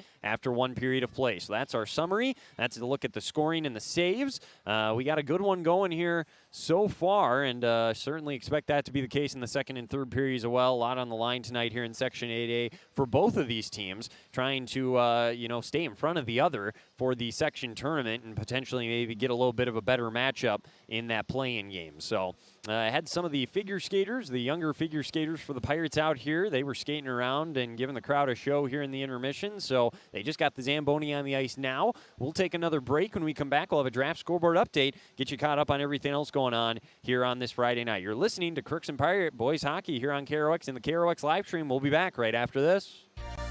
For all of your automotive service needs, call Christian Brothers Ford here in Crookston. We have a service team to handle all of your vehicle's needs. Does your vehicle pull to the right or left? Call and schedule an alignment today. Proper alignment saves gas and wear on your tires. We're here to take care of your vehicle repairs and maintenance. Call Christopher or Jersey in the service department at 281-1338. Make an appointment today with the service department at Christian Brothers Ford of Crookston, where we make it easy. Crookston Valley Cooperative in Crookston is your full-service local agronomy dealer, delivering the products and services that you've come to expect. Crookston Valley Cooperative specializes in seed, chemical, and fertilizers that you need to keep your farm operation growing. For expert advice you can rely on, give Sean and Mike a call at 281-1178 today or stop by at Crookston Valley Cooperative located at 1122 Fairfax Avenue in Crookston. That's 281-1178. Crookston Valley Co-op, here to keep you growing. This is my farm. Don't come out here and tell me what I need. I need solutions that work and market options that are worth my time. Small town support that sees the bigger picture. A global network that empowers us. A co-op that's there for us every day. Hello, this is Lindsay Erdman, Executive Director at Benedictine Living Community Crookston. Over the years, we have seized the opportunity to make changes and improve the services that we offer. Healthcare has taken on a very distinct evolution, focusing on post-acute, short stay, and return to home. It is our privilege to continue to serve our community with continuum of care ranging from assisted living, memory care, post-acute, short stay, and extended care. We are so grateful for the support of Crookston and the surrounding communities. Please know how very proud Benedictine Living Community of Crookston is to serve our community. From early morning to the last thing before bed, light powers your day. And every time you turn on a light, it's a chance to save. Choose LED bulbs. You'll use 75% less energy, and because they last so long, you may never have to change them again. Whether it's bright light for the bathroom or a soft, warm touch in the family room, LEDs do it all. See how Otter Tail Power Company can help you save at otpco.com/LED. LED lighting, the smart way to light your life. Society, winning has come to mean everything. If winning comes at the expense of good sportsmanship, everyone loses. Nothing is gained in the long run. Good sportsmanship is the result of a disciplined effort to respect yourself, your opponents, and contest officials. Remember, good sports are winners no matter the score. This reminder is brought to you by the Minnesota State High School.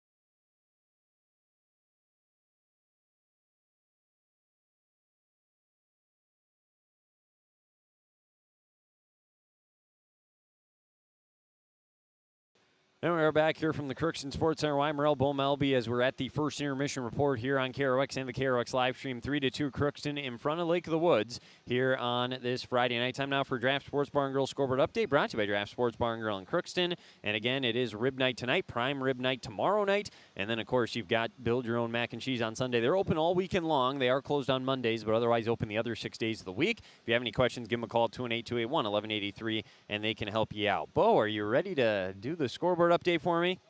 It's good to have you back.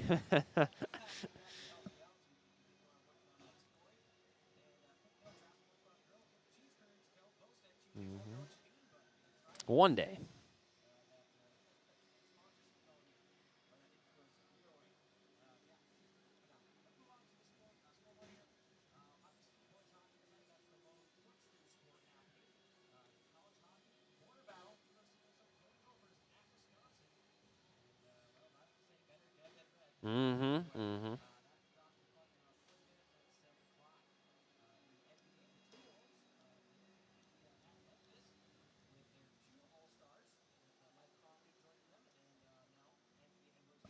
Is Conley an all-star? Is he really? Well, I know he used to be. Okay. And then, yeah, and I know Ant was obviously today, so. Sure.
Mm-hmm.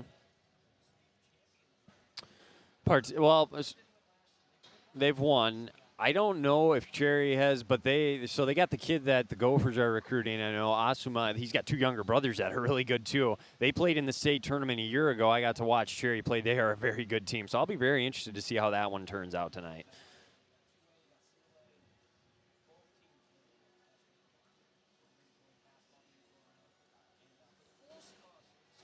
Scoreboard, all that good stuff. Go ahead and go on down to KRXAM.com. Click under sports, click under that menu there, and you'll find that drop-down menu, weekly schedule. You go to Friday, and you'll be good to go as long as the weekend ahead. A lot of action, of course. Super Bowl heading up this Sunday as well. So just a lot of sports. It's a pretty busy time, and like I said, with the section semifinals tomorrow night up in Warroad, that'll be. I mean, it's crazy to think girls hockey be a state tournament just around the corner. Yeah. And then boys sections starting up, and then it's basketball. Wrestling's in there next week as well.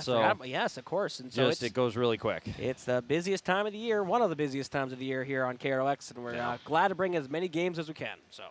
Good deal. That is our draft scoreboard update. We'll take another break. Second period's coming up next between the Pirates and the Bears on this Friday night. You're listening and watching Crookston Pirate Boys Hockey, and we'll be back with the second period right after this. It's always growing season here at United Valley Bank. We're focused on growth for our customers and communities, success for farms and businesses, and improvement for ourselves. Partner with us, and you'll see firsthand just how much the right hometown banking team can change your perspective. Together, there's no limit to the heights we can reach. United Valley Bank, our roots make us stronger. Member FDIC, an equal housing lender. Harvest is more than the act of reaping what you've sown. It's the culmination of months of hard effort, along with a few weeks of working 24/7 to bring the crop in. At Sesvanderhof, we're continuously working to develop sugar beet varieties that thrive despite the pressures from disease and the challenges of nature, so that you can end each harvest on a high note. Because sharing the pride of success starts with sharing the passion to achieve it. Sesvanderhof, a passion that grows. Tri-Valley Head Start Child and Family Programs offers child-centered, family-focused services in a community-based setting. The program provides health, nutrition, dental, mental health, family services, and parent engagement opportunities. Available for income-eligible children birth to 5 years old, as well as children with special needs, at-risk children, and families and pregnant women. Tri-Valley Head Start Child and Family Programs has centers in East Grand Forks, Grafton, Ada, and Crookston. For more information, visit tvoc.org. From shoulder to hand, hips to toes, and everything in between, the Riverview Health Orthopedic Team has you covered. With advanced training and joint replacements, upper and lower extremity, spine, foot, and ankle care, you know you'll be in good hands with Drs. Spinell, Schall, Sekundiak, Stanky, Kim, and Abasi. For appointments, call Riverview Clinic at 218-281-9595. Riverview Health, exceptional people, exceptional care. Riverview Health.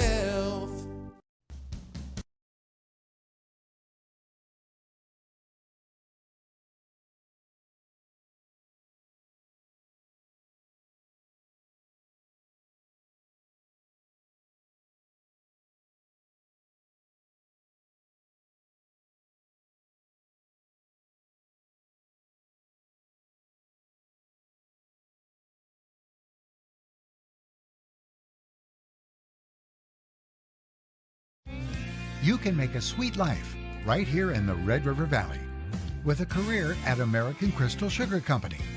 Our shift schedule offers 14 days off per month, which gives you time for family, friends, the great outdoors, and everything else you enjoy about small-town living. Entry-level positions are available, and pay starts around $18 per hour. Apply today at crystalsugar.com and share in our sweet success.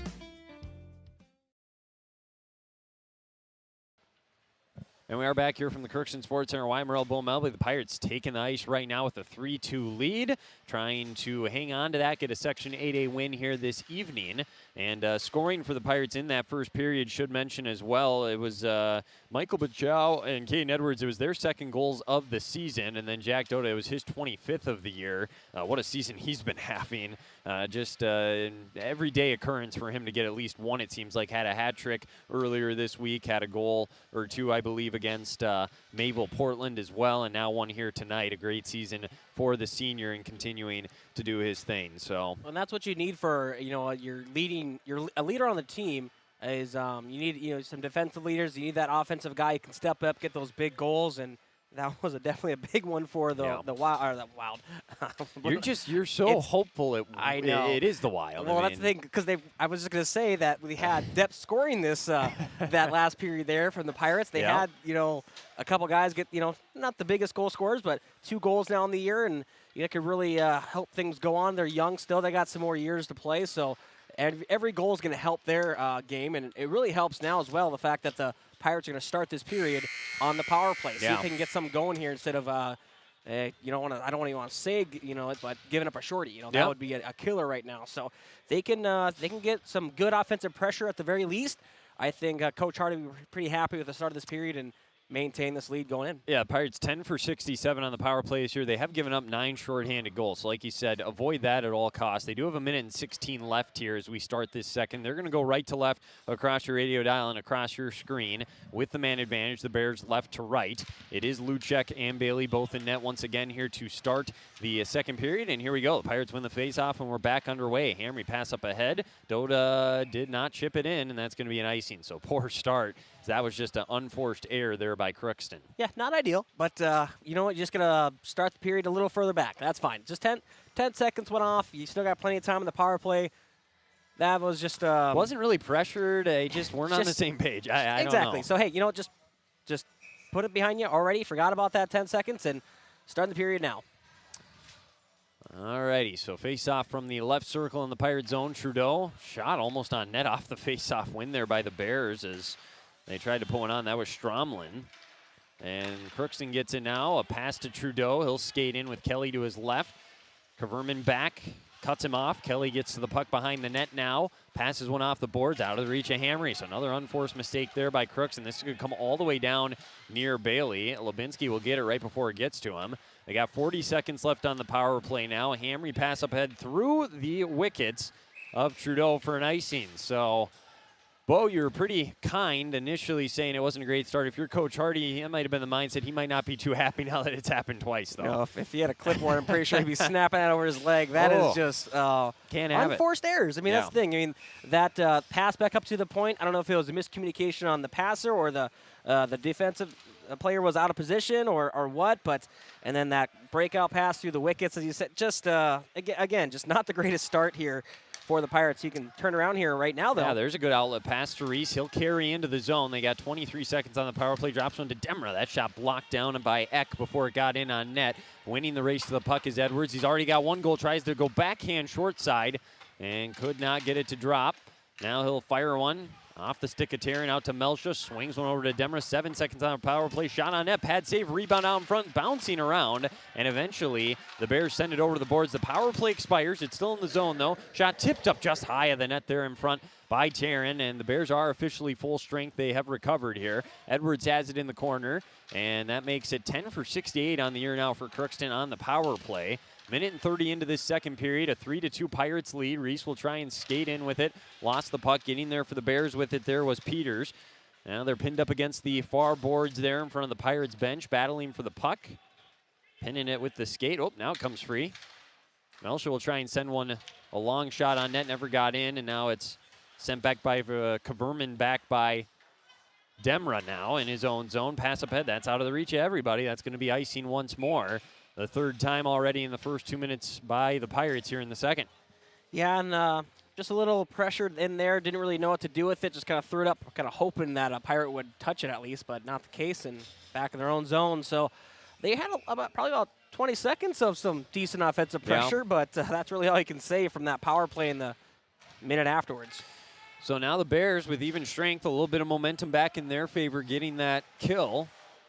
They'll whip one around in the Pirate zone. Harbutt goes back and plays it in the corner. He takes a hard hit. It's not Cook for once. It was actually Olsen that time that delivered the hit. And the Bears, they are a very physical team. Here is Street up the boards. He'll get it in deep, go after it. Trudeau's going to get there first. He'll come back where the puck came from, drop it to Larson. Actually got poked away. There's Cook as he lays Larson out near the blue line. Trudeau skating backwards now to just recover. He'll send one in deep and go after it. Cook's a big guy, by the way, for those listening on the radio not seeing. He's probably the biggest kid out there anytime he's on the ice, and he is not afraid to hit.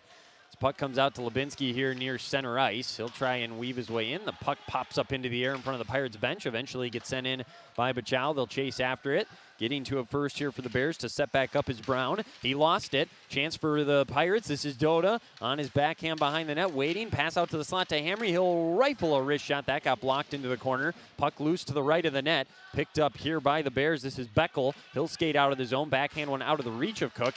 Okay, he's had a long shift. You can tell he's a little tired. Back come the Pirates. They get in the zone. Colburn shot from the near side is scooped up, and a nice save there by Luchek. 13:41 to go. Yeah, and some good offensive pressure there. A good change of pace for the Pirates. Compared to the early parts of this period, with Doda behind the net there, kind of controlling, allowing to get some Pirates move in, get some potential passes there. Nothing came from it, but still better than the first few minutes so far. On the left corner, they'll work it here, and in front of it, oh, it hit off the pad there of Luchek, almost squirmed in on a shot from Kelly. Then the rebound, nice job defensively by the Bears to prohibit another shot getting in on net. They'll carry in and then dump it in at the last second by Stromlin. Shot here, saved by Bailey. Stromlin has it in the corner. Hamry goes after it, plays one there with his backhand, does not leave the zone. Sent in here by Lake of the Woods. Lubinsky takes a hard hit, gets to the puck.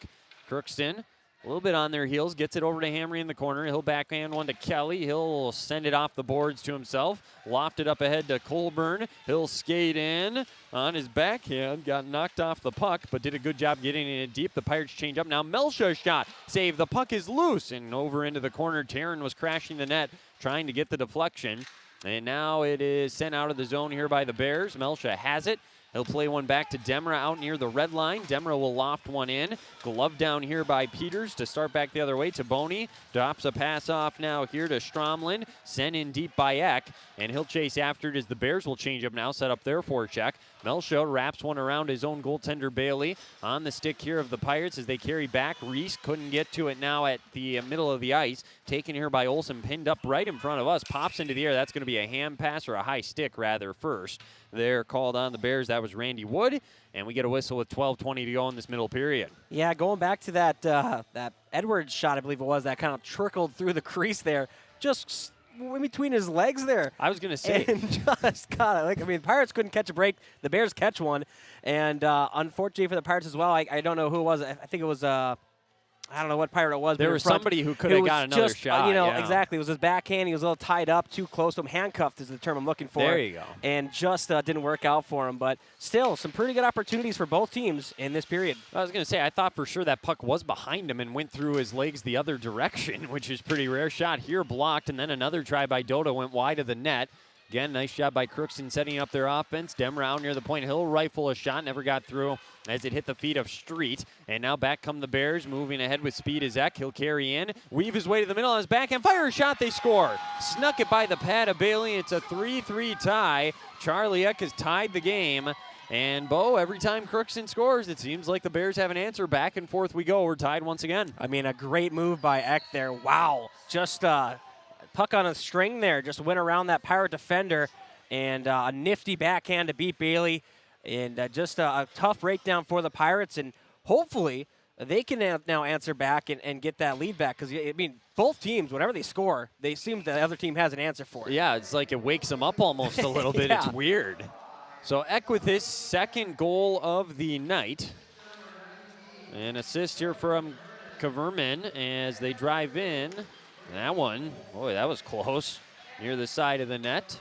Olsen also had an assist on the play, so 19-2 with the assist. Back comes Street in the middle, fires a shot, glove save up high, nicely done by Luchek as Street was looking for the top right corner. 11:29 to go, so again, that goal, an even strength goal, 5:09 here in the second period. All 6 goals tonight, even strength, which is pretty remarkable too. We've had just the one power play for Crookston in this game. 11:29 to go, tied up at 3, lots of scoring in this matchup. Shots on goal 15-11 in favor of the Pirates. Offensive zone draw here. Colburn crashes in after the faceoff kind of popped into the air right in front of the 2 that took it. Taken here by the Bears up to Cook. He lost it. Comes back, though, here to Taboni. Taboni up ahead to Cook. Now played in here. Nicely done there by Beckel. Comes back out to Taboni. He'll fire one across as the Pirates are trying to make something happen here defensively. Larson off the boards with a puck and a pass to Colburn out of the reach of him, comes back down into the Pirate zone. Harbit chases after it along the end boards. He'll skate to the right corner, up to Kelly. He couldn't get a grasp on it. Still in the Crookston zone. Nice forecheck here by the Bears. Barron goes back to play it. It's in the corner, but Chow comes away with the puck now. He tries to go on his backhand, pass up ahead off the boards, sent out of the zone to center ice, lofted back into the Pirate zone here by the Bears. That was Stefani. And now a pass here by Harbit out of the reach of Colburn. That's going to go down. No icing. They're going to say a play could have been made there by Brown. I tend to agree with that as he was just kind of letting that one squeak by him. He takes a hard hit, falls to the ice. Kelly, pass off to Edwards. He wasn't quite ready to handle it. It comes all the way to the middle of the ice. Pass up here near the red line, and now it comes back near the Bears blue line. Reese will send it in. They're on sides. It's going to go in on net, and just covering this one up is not Gavin Luchny, Luchek. That's why I keep saying it. It's because I got Gavin Luchny on my mind. You know, Pirate wrestler and football player. Yeah, Luchek has, just the smart play there to kind of calm things down as the Pirates were getting some offensive pressure.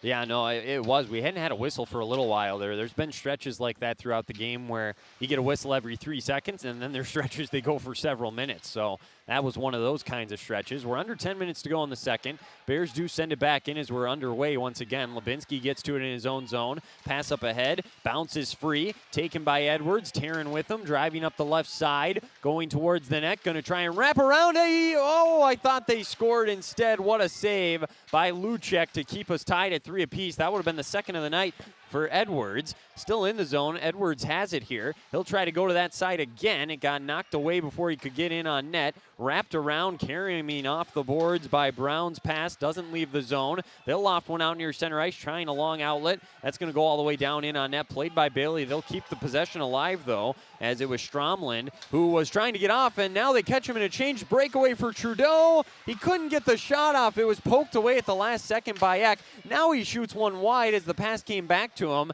I think he had Luchek beat too, but a nice poke from behind by Eck prevented the goal. 9 minutes to go. What a sequence here in the last couple of minutes. Still in the zone. Trudeau looking for that goal. Backhands one in front to Doda, and that one might have been saved. Maybe didn't get in on net. Was hard to tell. Demra with a blast. That goes high over the net on a deflection. And the Bears will come across their own blue line, tip down into the Pirate zone. They're going to say they had not crossed center ice yet, though, so that'll be icing with 8:40 to go. Well, Bo, it's had a little bit of everything here tonight, I feel like. It really has. That was a nifty play by a smart play by Bailey to not freeze that puck, catch the Bears off on a change. A great outlet pass. Got that breakaway opportunity, but even a greater back check by Eck, who's doing it on both sides of the ice there, and prevents that goal because, he did have Luchek. He had him beat easily. Yeah, he's showing he can play defense as well. So 2 goals for Eck, and now he's also made that defensive play as Street had the puck, but falls to the ground. Back come the Bears. They'll dump one in and chase after it. Taboni and Peters on the ice right now is that top defensive pair. That was Eck there trying to get to the puck, but Demra avoided him. Got a pass to Street. Here's Trudeau in the middle of the ice on his backhand. Just floats one on net. Easy save there for Luchek, and he'll cover it up with 8:12 to go. Not a bad idea, though, just to get an offensive zone faceoff. Keep getting pucks in on net. Well, especially in that transition, you had maybe a slight opportunity could have beat those defensemen. So with Trudeau's speed and hands, it's worth the risk to just try and get past them. Couldn't, so just a soft shot on net, but a face-off. As you said, they'll take that. Another drive here by Harbert. That got blocked down, never got in on net. Kelly trying to keep the play alive, falls down to the ice. It does come out of the zone. Larson goes over to the puck and gets it in deep. Nice play by Ty Larson. Kelly's going to be the first one to it on the other side for Crookston. Pass to the middle, goes through the entire ice all the way to the other boards. He was trying to hit Colburn. And now backpedaling here is Cook with the puck. He can't leave the zone with a pass, and the Pirates send it in deep once more. They're doing a great job here on the forecheck again of keeping pressure applied, not allowing the Bears to go down on the offensive attack. With 7:30 to go here in the second, we got a 3-3 game. They're pinned up against the boards here behind the Bears goaltender. They try to jam it home with a couple of backhanded attempts, and sprawling out and eventually covering it up is Luchek.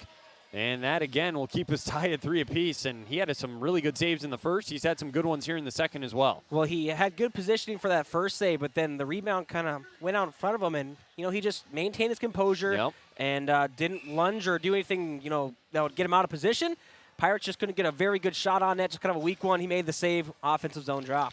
Now, you've scored 3 goals. You got to feel good about the offensive production, but they've left some chances out there with speed. Back coming the other way is Stromlin into the corner for the Bears. He'll center one back behind the net now. Lubinsky, he'll try and backhand one out. That was a poor give up. Now Hamry over to the side. A whiff on a shot attempt here by Kaverman, and knocking him to the ground was Taryn, and now a shot for Lubinsky. No, a centering pass rather, just a little wide from Edwards, who was crashing the net. He'll play one back here now behind the net to Reese. It's out of the reach of him.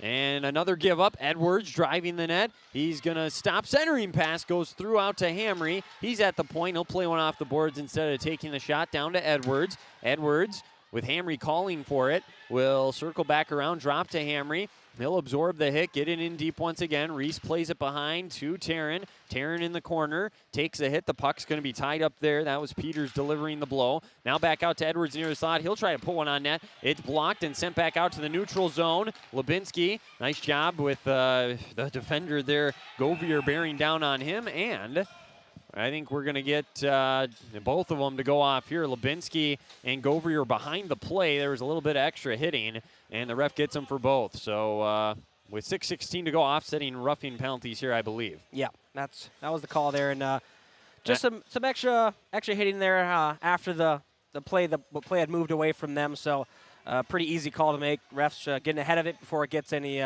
escalates anymore, and we got a face-off right in the middle of center ice.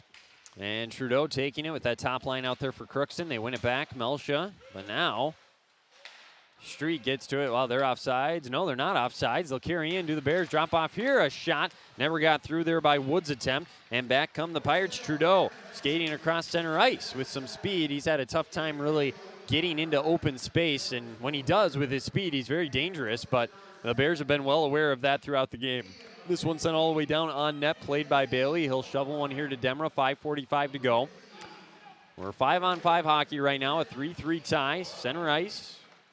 Back comes Trudeau once again. He's got his line mates with him, drops it to Doda. Blast right into the gut for a nice save there by Luchek once again with 5:33 to go. Pretty neat in-between-the-legs drop pass by Trudeau. And again, that's that chemistry you get when playing every game with the same line mates. So, and I think that's the first time I've seen a drop pass, though, which is kind of odd.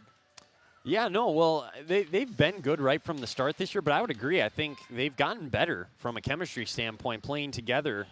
And remember, the Pirates lost Alex Longoria at the beginning of the year, and I don't know what the lines would have looked like if he was on the ice, but this top line has done a really good job of trying to fill in for a guy that had a ton of production a year ago and was going to have a monster season. So they've definitely stepped up on this top line this year. Doda, speaking of him, he has it in the corner, loses it.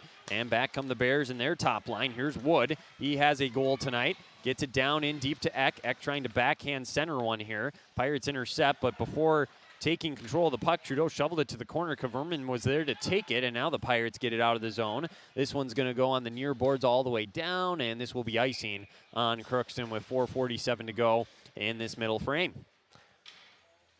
Yeah, I mean, a pretty good back and forth last, 10 minutes, I think? What was that first goal? The yeah, only so goal scored, 5:09 right? in this period. So it's been about close to 10 minutes, like you said. And honestly, the entire period, I get they had the one goal. It's been pretty even for the most part in general, the entire period. I would say so.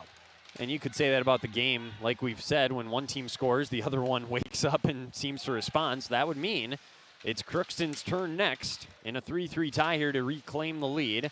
Out near the blue line, Harbit will send one wide of the net here, just trying to make something happen. Comes over along the near boards. This one sent out to center ice. Kelly over to Colburn with 4:25 to go in the period. His backhand got blocked along the far boards. Now the Bears will chip it out near center ice. Larson has it. He'll play one up ahead. Now skating back is Colburn. Lost it. Larson with it now. Ty Larson using his body to position himself down in the corner, keep the play alive for Crookston, avoid a turnover. Comes over here now to Colburn in the slot, and he just couldn't quite get his balance underneath him, lost it, and back comes Barron. Barron enters the zone, tries to fire a shot. Harbit was in the way of that, though. Now Barron gets his own rebound, though, fires another one, gloved by Bailey, and covered up with 3:52 to go. That's honestly the first shot the Bears have had in a long time, I feel like, on net. It was 12-11, I want to say, in favor of Crookston, and now it's 20-14. So they've been clearly spending more time in the offensive zone than Lake of the Woods has. Well, and that also the fact that Lake of the Woods, whenever they're in their offensive zone, they just really haven't gotten shots on net. They just haven't been able to really get anything going, stringing any passes together to get a shot on net. So, which give Crookston some credit defensively for it. And then at the same time, the Bears, like you said, they haven't necessarily done themselves any favors in that aspect either. Edwards is going to drive in up the left side. Seen this before from him. He almost had a wraparound goal earlier this period. He scored once tonight. And now he's got it in the corner. He'll play one to the slot to Taryn. Taryn unable to make anything happen. Kaverman again from behind, able to poke that one away. Pirates do dump it in deep once again, and will chase after it. Over in the corner, trying to lay a hit was Reese. Did a nice job to drop the Bears player in front. Edwards had a chance with a shot. That one didn't sneak by, though. And now we get a whistle as there was some extra hitting once again. And are they going to take... Oh, I see. They're just saying the mask for Edwards, it looks like, came loose. So they have to blow it dead. That's a safety issue more than anything. So good call by the officials there. Yeah, I mean, it's a bummer because that, kills your offensive momentum. But at the same time, it is the right call. And the faceoff comes out of the zone. Well, that's the the real real bummer. That's the real bummer is that you don't get an offensive zone faceoff out of it. But well, and Edwards, I'm sure they can get that fixed right away, hopefully, but he'll have to come off for the time being. So the Pirates change their entire line in general, get the top line out there. A lot of hitting going on away from the puck right now, and we are going to get a power play here coming for the, he called it on someone. I think he called it on the Bears. They did. Kaverman is going to head off, and he's asking a question as to, say, what did I do? So... And there's a way for the puck, so I didn't see it. Well, and let's see what the call was. I think he said he grabbed it. But it's a roughing penalty, but I don't know what he did. Yeah, I don't.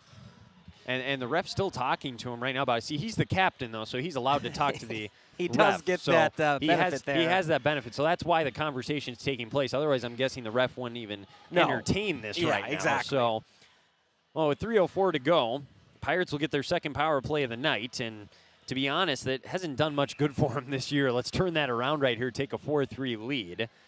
So Kaverman off here with 3 minutes to go, and an opportunity here for the Pirates with their second power play of the night. 0 for 1 tonight, 10 for 68 on the year. Immediately, the Bears are able to send it down the other way. The Pirates have given up 9 shorthanded goals. You can't afford to do that here in a tie game. Dota trying to cut back to the middle. It's at his skates. He gets the puck back. He'll backhand one into the center of the ice, taken here by Trudeau. Trudeau still trying to get loose here. He does have an assist in this game. He's been scoring at a high clip as of late. Had a couple of goals in their game on Monday. Had a couple on Tuesday as well. And again, the Bears send it down, though, once the Pirates enter the zone. So we're already 35 seconds gone on this power play for Crookston. That's been their problem, Bo, this year on the power play, is they just can't get into the zone.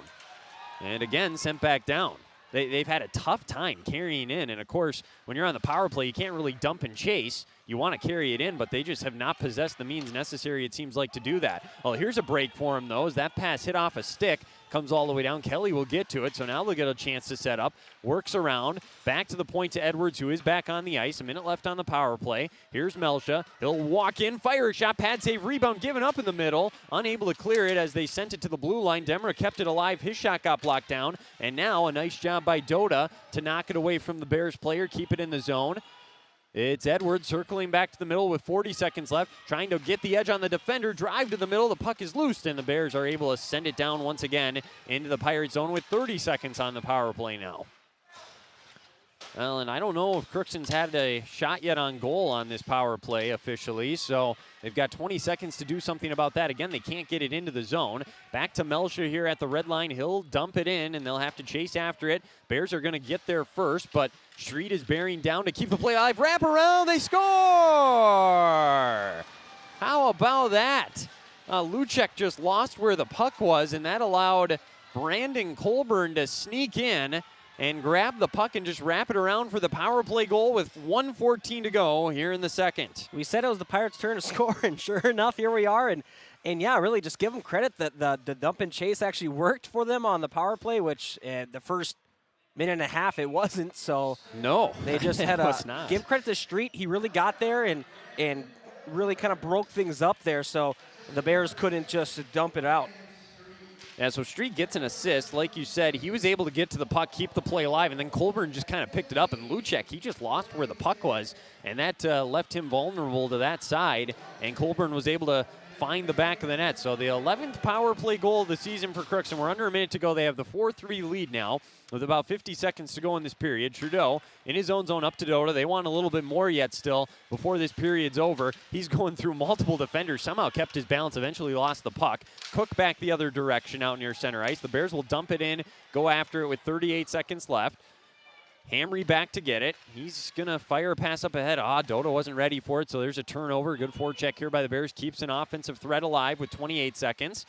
Crookston would love to just get out of here with the lead at this point. Pass up ahead to Street, or maybe they want more. Dota driving in, gets by the defender. 2-on-1 with Street to the right. Tried to center a pass to him, but it got blocked away. Dota gets the rebound, though. Sends it out to the point to Larson with 14 seconds. The puck is loose, taken and sent out of the zone here by Barron. At the red line with 9 seconds, Lubinski walks in, and they're offsides as he fired a slap shot. That went wide of the net anyways with 6 seconds to go. Yeah, a couple great opportunities there for the Pirates in that last couple rushes. And Dota, I mean, give him credit for that first attempt, holding on to that puck. I mean, he was down to his knee, still had the puck in there. Yeah, that was impressive. That was impressive. And then tried to get that pass over to Street, and then after that pass got deflected, picked it up right again to maintain another offensive threat, but nothing came from it as this period's going to wrap up here. Yeah, face-off, nothing amounts after that, and the Pirates will take a 4-3 lead into the third period of play. Here this evening. Goals there by each team in the second, and it was Brandon Colburn for the Pirates giving him the lead back, his third of the year. Or I apologize, I got to give him one more. He has 4 now. He had 3 coming into the game. That's goal number 4 for Brandon, and it was assisted by Ryan Street. X scored his second of the night for the Bears to tie things up earlier in the period. We'll break it all down. We'll go over the saves, and we'll give you a draft scoreboard update as well in the second intermission report. 4-3, Crookston in front through 2 periods of play. You are listening and watching to Crookston Pirate Boys Hockey here from the Crookston Sports Center on this Friday night. We'll be back with the intermission report right after this. For all of your automotive service needs, call Christian Brothers Ford here in Crookston. We have a service team to handle all of your vehicle's needs. Does your vehicle pull to the right or left? Call and schedule an alignment today. Proper alignment saves gas and wear on your tires. We're here to take care of your vehicle repairs and maintenance. Call Christopher or Jersey in the service department at 281-1338. Make an appointment today with the service department at Christian Brothers Ford of Crookston, where we make it easy. Crookston Valley Cooperative in Crookston is your full-service local agronomy dealer, delivering the products and services that you've come to expect. Crookston Valley Cooperative specializes in seed, chemical, and fertilizers that you need to keep your farm operation growing.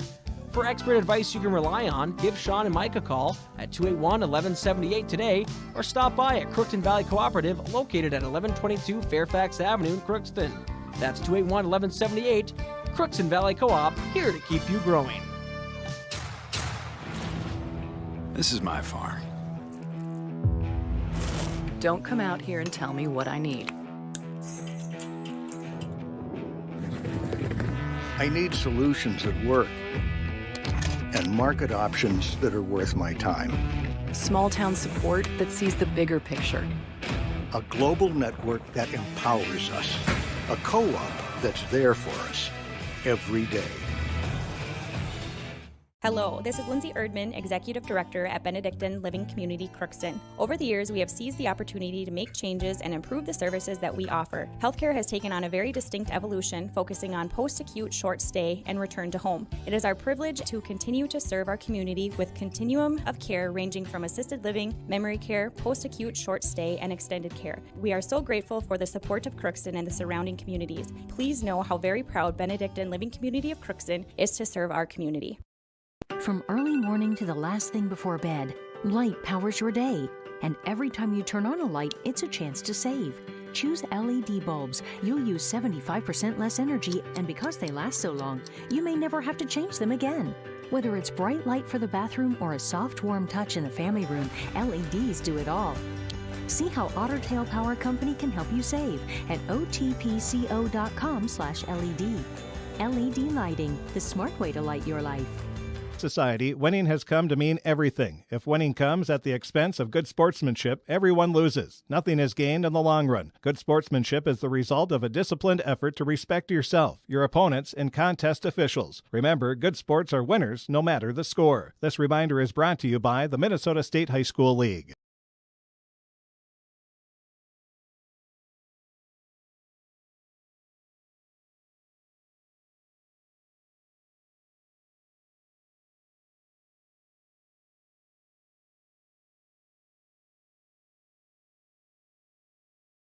And we're back here from the Crookston Sports Center. I'm Merle Bo Melby, second intermission report here on KROX and the KROX live stream. We got a 4-3 Pirates lead over the Lake of the Woods Bears, and scoring here in that second period as we take a look at our scoring summary.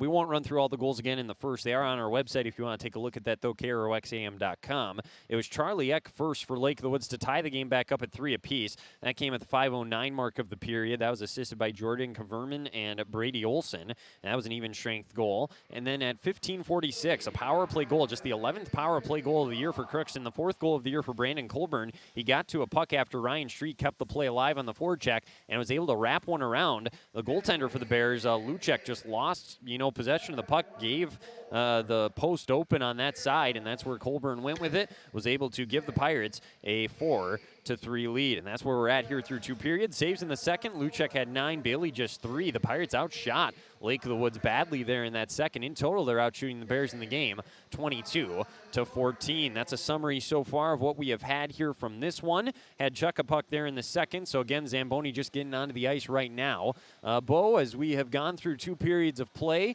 we said the forecheck was going to be a big piece in this game. It certainly has been. For Crookston now playing with the lead, how important is it to make sure they're just getting pucks out of their zone and not allowing the Bears forecheck to set up and make an impact? Yeah, I mean, that's a big thing. We've seen them struggle a little bit getting those pucks out. It seems to about 5 to 10 feet from the blue line in their own zone towards their net. That little stretch of ice is just, Bermuda Triangle for them. They just get lost, and passes just can't get past the blue line into the neutral zone, and they've had some issues there. So if they can right that ship and get some solid breakouts, even just some solid clears. Again, you don't have to get to the red line. You don't have to. It doesn't have to be a tape-to-tape pass. It doesn't have to be an icing. Just a little bit further than the blue line, and that'll help you out immensely. So if they can start getting that going, I think that'll be huge for them. And again, you also want to make sure you're still having that offensive pressure, though. But, only up by 1 and close game, back and forth. So you're not just going to coast back and go into the trap, but you definitely got to be a little more smarter defensively and not cough up a lead. Yeah, no question. It should be a fun third period, and obviously, like we've said multiple times already, a lot on the line here for both of these teams moving forward into the section tournament for seeding purposes, bragging rights. Obviously, these 2 teams met a year ago twice, once in the section tournament. Lake of the Woods got the better of the Pirates on this very rink, so Crookston trying to avenge for that a little bit too. We'll see if they can put it together in the final 17 minutes of this one here tonight. Take another break. When we come back, we'll have a Draft Sports Bar and Grill scoreboard update as we get ready for the third period of play. You're listening and watching to Crookston Pirate Boys Hockey on this Friday night. Draft Sports Bar and Grill scoreboard update coming up next here on KROX and the KROX live stream.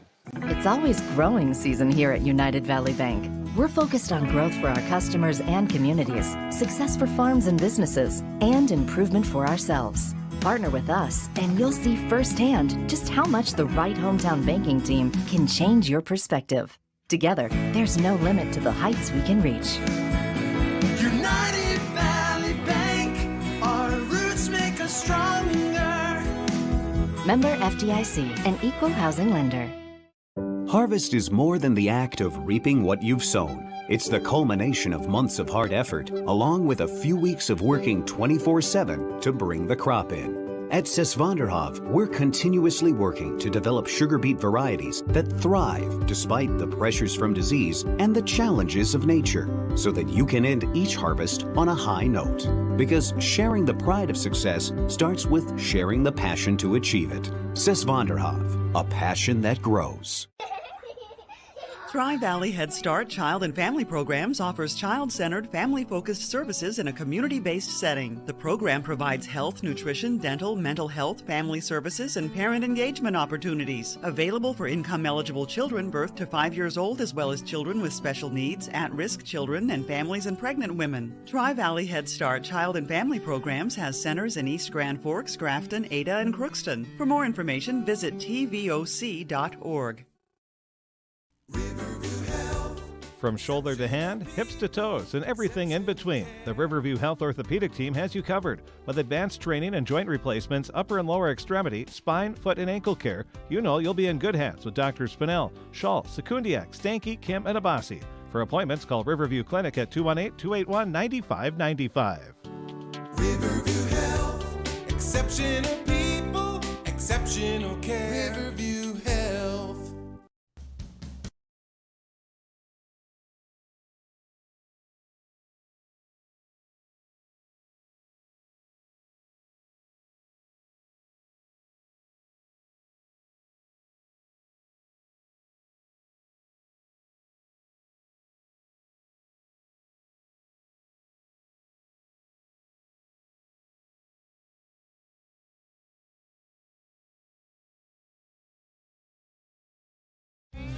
You can make a sweet life right here in the Red River Valley with a career at American Crystal Sugar Company. Our shift schedule offers 14 days off per month, which gives you time for family, friends, the great outdoors, and everything else you enjoy about small town living. Entry-level positions are available, and pay starts around $18 per hour. Apply today at crystalsugar.com and share in our sweet success. I'm Merle Bo Melby as you are in tune to the Voice of the Valley, KROX in Crookston, or on the KROX live stream, however you're taking this game in. But thanks you to the sponsors for allowing us to have this opportunity to play this game, and certainly, or not play the game. They're going to play the game regardless. I think they're going to play no matter what, but to broadcast. We can't broadcast without the sponsors, many businesses and organizations. So big thanks to them for that. And certainly hope everybody that is tuning in or watching is enjoying a great game here tonight from the Crookston Sports Center. 4-3, the Pirates in front. Time now for Draft Sports Bar and Grill scoreboard update. Bo, you remember what the special was? It is Rib Night. Hey, you got it. Over at Draft Sports Bar and Grill, of course. How Got can you it. forget the Rib Night? Delicious ribs over there. Tomorrow, prime rib. Yes, Sunday, sir. mac and cheese. See, Yes, I sir. listen, Wyatt. I listen. appreciate that. You know, you're one of the few, I guess, that do listen to me. There you Yeah, go. so great stuff going over there. And again, I'm not muted this time. That's good. The last update, muted, we had a hooligan up here named, well, I'll just give the initials, CF.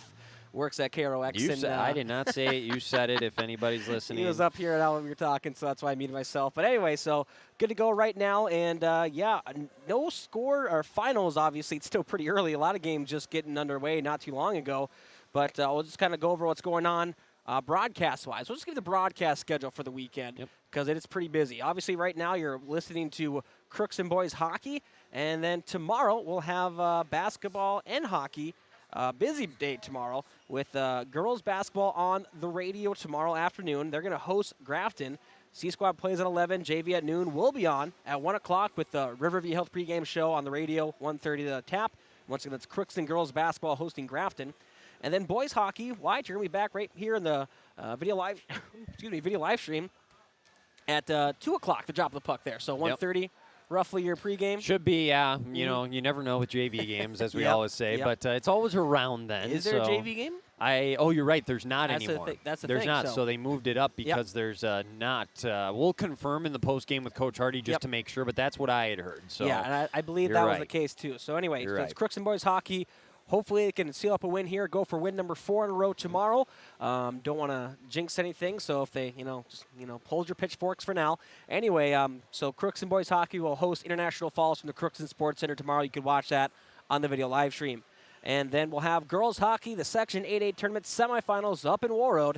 Frank Fee will be on the call. I'll be on the camera doing the production side of things, and we'll have the second semifinal game. The first semifinal taking place at 4:30 p.m. East Grand Forks taking on Warroad and their home ice. My first time actually going up there. I'm pretty excited. Never been to the hear good things about it. Yeah, it's a beautiful rink. So 6:30 will be when Crookston will be taking on the Prowlers for a chance to go to the section championship and barring a incredible upset, probably taking on the World Warriors. But you can hope, maybe. You never know. I mean, there's, it's high school sports, one of the few things you can never be 100% certain of. I think we've all learned that lesson before.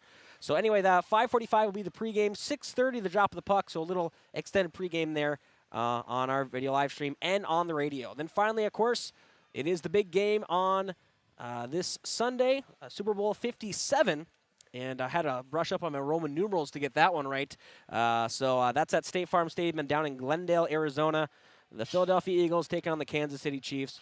Both teams 16-3, and that's weird to say that. But, 1 o'clock pregame, 5:30 the kickoff. Long pregame, but that's what happens with big games like this. So that'll be on KRX Radio for you. So that's it. That's your broadcast schedule. I'm just going to go to KRXAM.com, click under the sports tab. You can click on our KRX Sports broadcast schedule or just go on the weekly schedule, go to each individual day there. You'll be all set to go. So that is your Draft Sports Bar and Grill scoreboard update. Appreciate it, Bo. And while he was doing that, I got some of the pictures that Chris Fee was taking earlier today at the rink. And they're up on our website now. If you want to take a look at those action shots, we have the summary through 2 periods, the scoring saves, all of that. Good work by Bo to get all that up as well. So all that's on the website. If you want to get caught up just listening in now, want to know what happened, go to KROXAM.com. You got the full summary so far of what has happened here in this game tonight. We'll take another break. When we come back, we'll have the third period of play between the Pirates and the Bears in this Section 8A matchup. You are listening to Crookston Pirate boys hockey on this Friday night. And the third period's coming up next here on KROX and the KROX live stream. It's always growing season. Shopping for groceries is easier than ever with Hugo's Family Marketplace. To simplify life, Hugo's offers convenient online shopping with delivery or curbside pickup at GoHugos.com. Even better, shop on the go with the Hugo's Family Marketplace smartphone app. Download e-coupons, recipes, grocery lists, weekly ads, and place your grocery order right from your phone. Save time and save big with Hugo's Family Marketplace, your hometown grocer since 1939. You're gonna find more low prices, more great stuff when you go to Hugo's. At Crookston High School, we really have a lot going on. There isn't that much going on. Oh yeah? We have softball, baseball, track and field, soccer, swimming, tennis, golf, volleyball, trap shooting, hockey, basketball, wrestling. So we have a lot of sports. And there is orchestra, band, choir, visual arts, speech, theater, Leo Club. And Crookston is one of the highest academic schools in the region. Really? Yeah, really, especially in math and science. I guess we do have a lot going on. Yeah, and that's why Crookston High School is my education destination.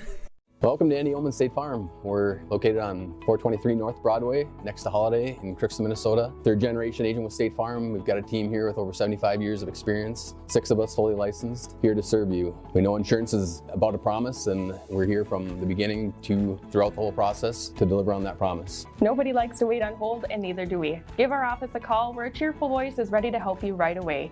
Call 218-281-3643. The Crookston Eye Clinic is your hometown eye clinic. Whether you have cataracts, glaucoma, macular degeneration, or perfect vision, it is important to have your eyes evaluated to keep them healthy. The Crookston Eye Clinic is open Monday through Friday from 8:30 a.m. to 5 p.m., but on Thursdays they open at 9:15 a.m. They also have a second location in Foston to offer you even more appointment options. If you've been wanting to try contact lenses or looking for a new pair of glasses, the doctors at Crookston Eye Clinic are available to see you. Drs. Forget, Smith, and Jananetta are all accepting new patients. Call 218-281-2020 for the Crookston and Foston Eye Clinic, the best care in sight.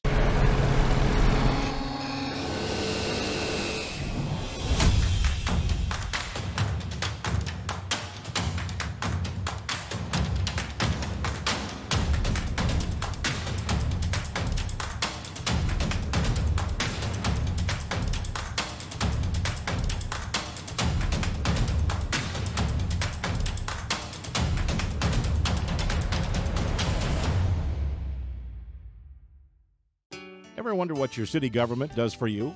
They provide police and fire protection, emergency and disaster preparation, building code and zoning enforcement, street repair, cleaning and snow plowing, curbside garbage and recycling collection, plus spring and fall cleanup weeks. They deliver safe drinking water and maintain a wastewater system.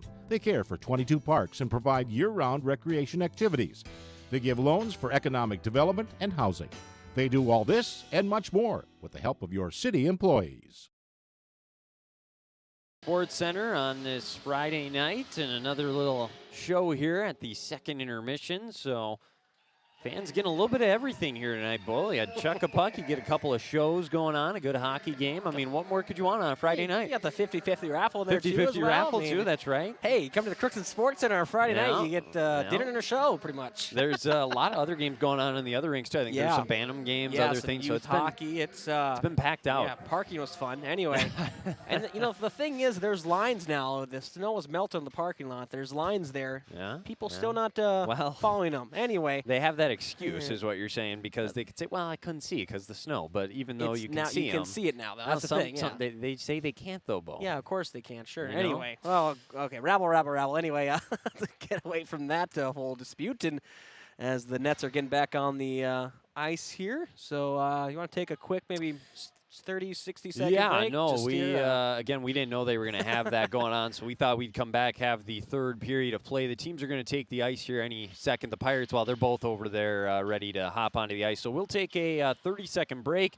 and then when we come back, we'll have the third period here from the Crookston Sports Center between the Pirates and the Bears. It's Section 8A hockey on this Friday night. We'll be back right after this here on KROX and the KROX live stream. You're watching Crookston Pirate activities on the KROX live stream. It's brought to you in part by Riverview Health, American Crystal Sugar Company, CHS Egg Services, Christian Brothers Ford, Bremer Bank, Grove Mechanical, Crookston Eye Clinic and Foston Eye Clinic, Crookston Valley Co-op, Hugo's Family Marketplace, United Valley Bank, the Benedictine Living Community, Villa St. Vincent, Ottertail Power Company, Crookston School District, Cess Vanderhoff, Andy Omen State Farm, the City of Crookston, and Tri-Valley Head Start, all bringing you Crookston Pirate activities on the KROX live stream. And we are back here on KROX and the KROX live video stream. The Pirates have just skated out onto the ice. The Bears are following them. And it's kind of fitting right now because they need to try and in pursuit of their prey right now to get back in this game, Bo. They're down 4-3. Proud of yourself there? No, not really, but I mean, I'll give you credit. That was the good. wheels started to turn as I was saying it. I had no intention to take that direction, but then I was like, yeah, I'll just go for it. But I respect that you're going for it. And yes, but I mean, that's the thing. They're close. That's the thing. This isn't like they're far behind and they got a long way to go. Not only are they close, just down a goal, but they're playing very competitive, very close game. This has been a great one for our listeners and our viewers on our video live stream as well. So, as you said, a great way to spend a Friday night. I'll tell you that much. Yeah, good game, and we'll see if the Pirates can hang on, get their third straight win. And for Lake of the Woods, they're trying to get win number 5 in the year as well. Both these teams trying to get win number 5, and would almost certainly get seated higher than the other if they do win this game, because I don't believe they play again. I'd have to look at the schedule to make sure, but even if they do, a loss here, it might be too much anyways to try and jump the other one later in the year. So lot on the line. And you said this is a good game. I would say from the fan standpoint, it's a good game. Probably from the coach's standpoint, a couple errors here and there. Not as it's not as much of a track meet as some other games the Pirates have had so far this year, but 4-3, definitely some things they could rather probably work and avoid, but as we're waiting for the puck to come over, I believe. Here, there it is. Hey, there we go. And we're ready to go. Pirates will go left to right in this final 17 minutes here in the third, and the Bears right to left across your radio dial and screen. And once again, Eck versus Trudeau to take the faceoff. We're back underway. Crookston in front 4-3, trying to get that third straight win. Dota will drive in the top line. Dota Street, Trudeau out there. Same for the Bears, and pass up ahead to Kaverman. He'll drive in. He'll fire a shot high of the net here. Get one of the Pirates students to get scared behind the net there as he flinched. I don't blame him. That was a fastball. Here is Melsha in the corner. He'll fire one off the boards to Demra. Now they'll come back the other direction. Nice pass in the middle. It was actually behind Street. No icing, though. And Trudeau's got a little bit more speed than Brown. He'll get down to the puck in the right corner. So a quick start here to the third period. 40 seconds in already. Kaverman now gets to the puck here. This one out to center ice, going to come all the way down. That goes between Lubinsky and Hamry. No icing here either. Lubinsky go back to play this one in the corner. Gave it up, and that's the forecheck of the Bears right there that we talked about. But you can't afford to do that if you're Crookston. They got lucky. Dota gets across the red line and sends it in. He'll come off the ice. Wraps around to Taryn in the left corner. Knocked away from him. Eck is there to get it. Eck has 2 goals tonight for Lake of the Woods. You got to think this top line is going to have to be the ones that get it done for the Bears. They turn it over here, though. Reese lays a pass off into the middle to Taryn. That went through his stick over to Hamry at the point. He gives it up now. Kaverman out to center ice. Edwards was there now to take possession of the puck. On his backhand, driving in. Shields off the defender. Backs one down to Taryn in the corner. Chased after there. At the feet of a couple players and still in the Bears zone to our right. Reese gets it now, spins in the middle. Nice dump off to, Edwards. It got poked away by Brown at the last second as he was on the doorstep. Hamry keeps the play alive in the zone. Out here to Eck as they try to leave the zone, and they do get it all the way down for an icing. With 15-13 to go, a quick start to the third, and Edwards for the second time, right on the doorstep, but another poke at the last second by the Bears defense prevents a goal. Yeah, he's really been just going into the crease there and trying to jam in those pucks. Hey, it worked once. Why not keep it going? Absolutely. And give credit to all the Bears, not only the goalie, but the defenders getting in there and not allowing a clean shot on net. It's been a combination, and I mean, Crookston scored 4 goals. They're looking for number 5 here as Colburn in the slot fires one that got blocked over to the side of the net by Kelly. Even though Crookston scored 4 goals, it could be a lot worse right now for Lake of the Woods. A combination of some good saves by Luchek and the defense poking some away, driving in on the backhand, a pad save on the shot by Colburn. Kelly tried to turn and get a shot, never did fire one on net, and now this is going to be played out by the Bears, not quite, as it was Peters along with Taboni trying to get it out for Lake of the Woods. It's jammed up near the far boards. Kelly tries to stick one in and keep the play alive. First one to the puck here, though, with it is Beckel. He'll go back behind his own net with the puck, and now taken here by the Bears. Not out of the zone yet. This shot, pad save, squirms wide left on the shot by Harbit. Luchek was able to make another one. Hard hit from behind here on the Pirates. That was Street who absorbed that one. Played out to center ice. Dota coming onto the ice, gets it. He'll skate with a burst of speed up the right side, slam on the brakes, try to weave his way back up to the point to Harbit. He just throws one on net, and an easy save by Luchek. He'll hold with 13:58 to go. I think you'll take this start if you're Crookston still in front. Lake of the Woods, not really anything on your end of the ice right now. Yeah, that's where you got to play in the offensive zone, especially with the lead, and some good jobs on the sideboards there by not allowing the Bears to get a quick, easy dump in, or dump out, I should say, and just letting them just kind of be bottled up. So Pirates can keep this forecheck going. They'll be sitting good. Yeah, absolutely. As here's Melsha now out near the red line with the puck after the faceoff came out. Here's Dota now. He'll stop on the left side this time. He'll drop one to Demra, a blast. That one went wide of the net. And there to try and get the rebound was Trudeau. Played around by Brown now for the Bears. Now sent back into the corner. Brown there once again. Trudeau with him. Comes to the near side. Going after this one is Stromlin. Comes out here now. The Pirates have a shot from the point again by Demra. That one may have been saved. Then went wide left of the net. That's save number 21 on the night there for Luchek. And now the Bears will rifle a one all the way down. It's going to go just wide of the net, but no icing as it was played by Bailey. I think it would have been. I don't know if he realized it or not. Maybe I'm mistaken, but now here's Melsha in his defensive zone with the puck.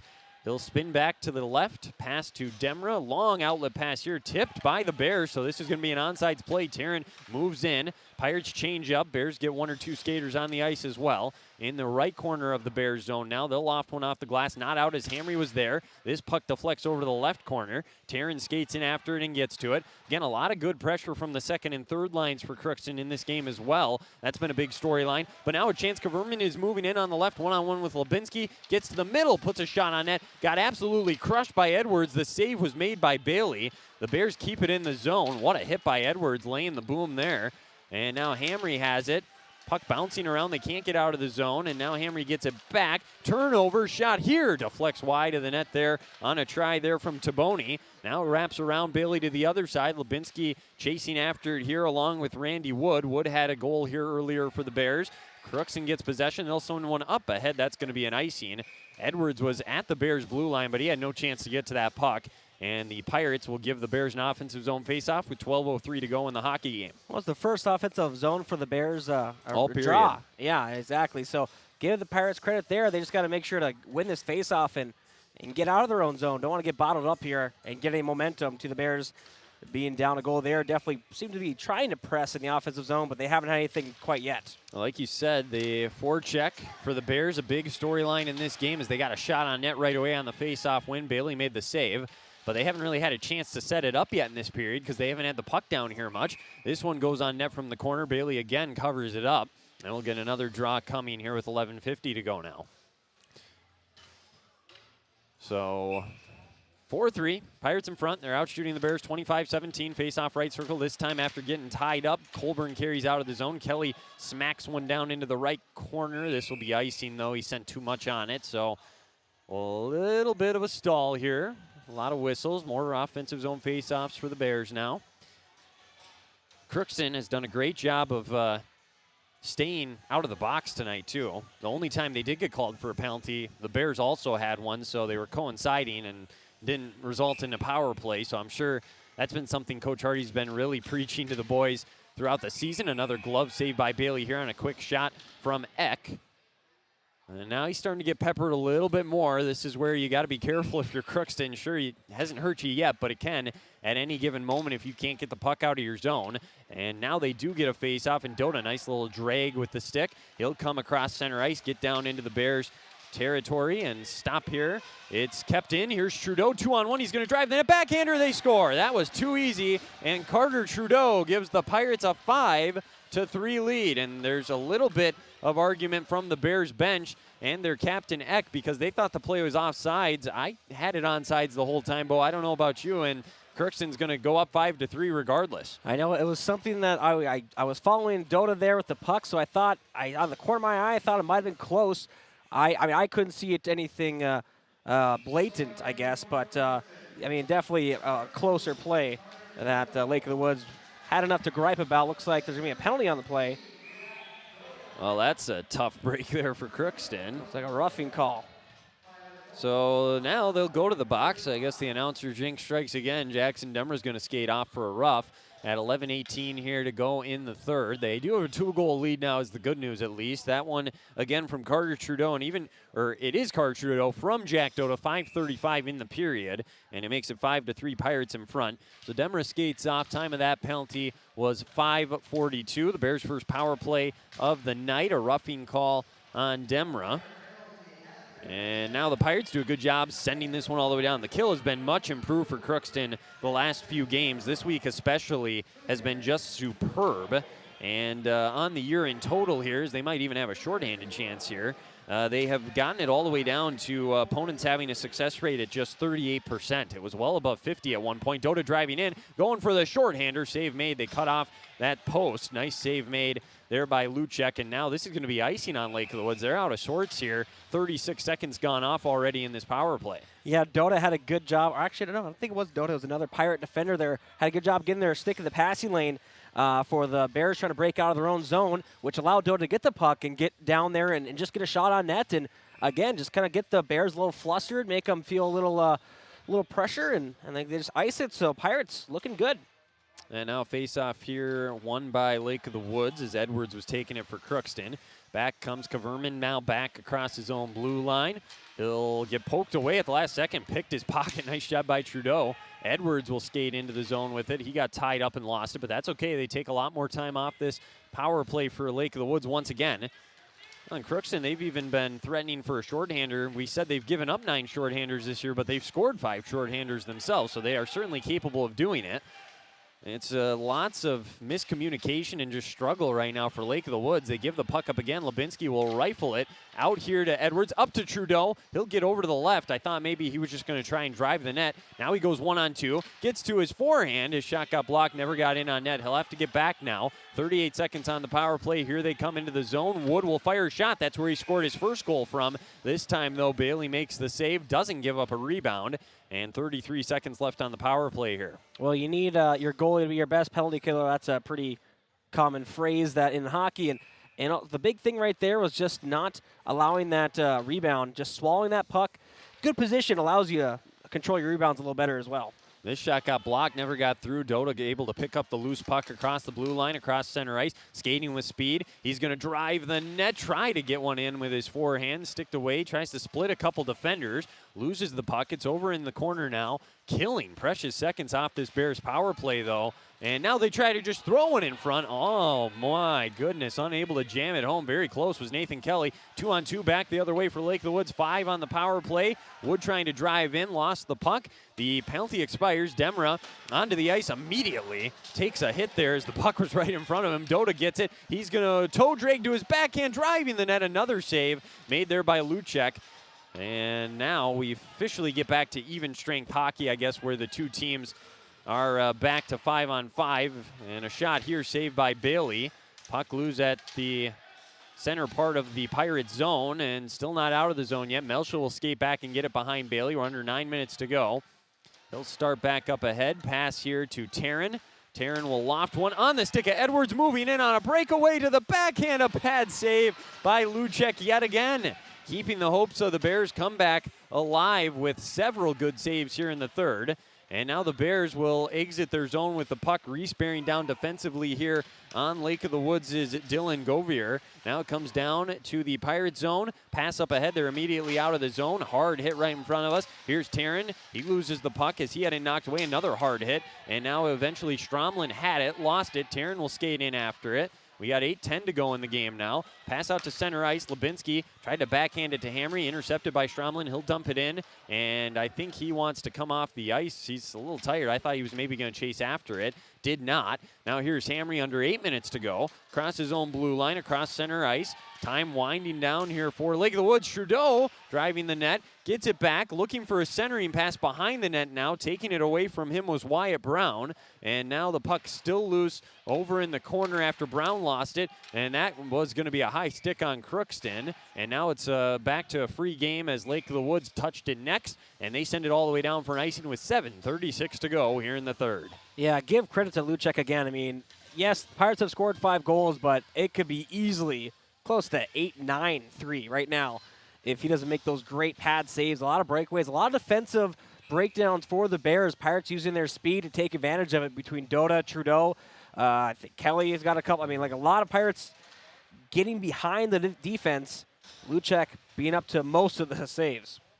Yeah, no, I mean, Crookston has absolutely been the better team here tonight, and they score again. A beautiful centering pass from Brandon Colburn to Michael Bachow, and that might be the dagger here for the Bears. It's 6-3, Crookston in front. That's the second of the night for Bachow, his third of the season. Yeah, just an amazing feed there from Colburn, and just, as you said, that could really be the dagger. I know the cliche, the 2-goal lead, well, now it's 3 goals, so that makes it very tough, especially just under 7.5 minutes left. At time of the goal, 9:36 is Bachow. Colburn with the assist. 6-3. They're looking for another one as they drive the net. Intercepted here, though, by the Bears. Now into the zone of the Pirates, taken by Larson, high off the glass, out of the zone, actually stepping on the puck there. And that was an unfortunate break for the Bears. That was Taboni. Comes back out to center ice. The Pirates will send one in here under 7 minutes to go. A 6-3 Crookston lead. Long pass up ahead off the stick here of Barron.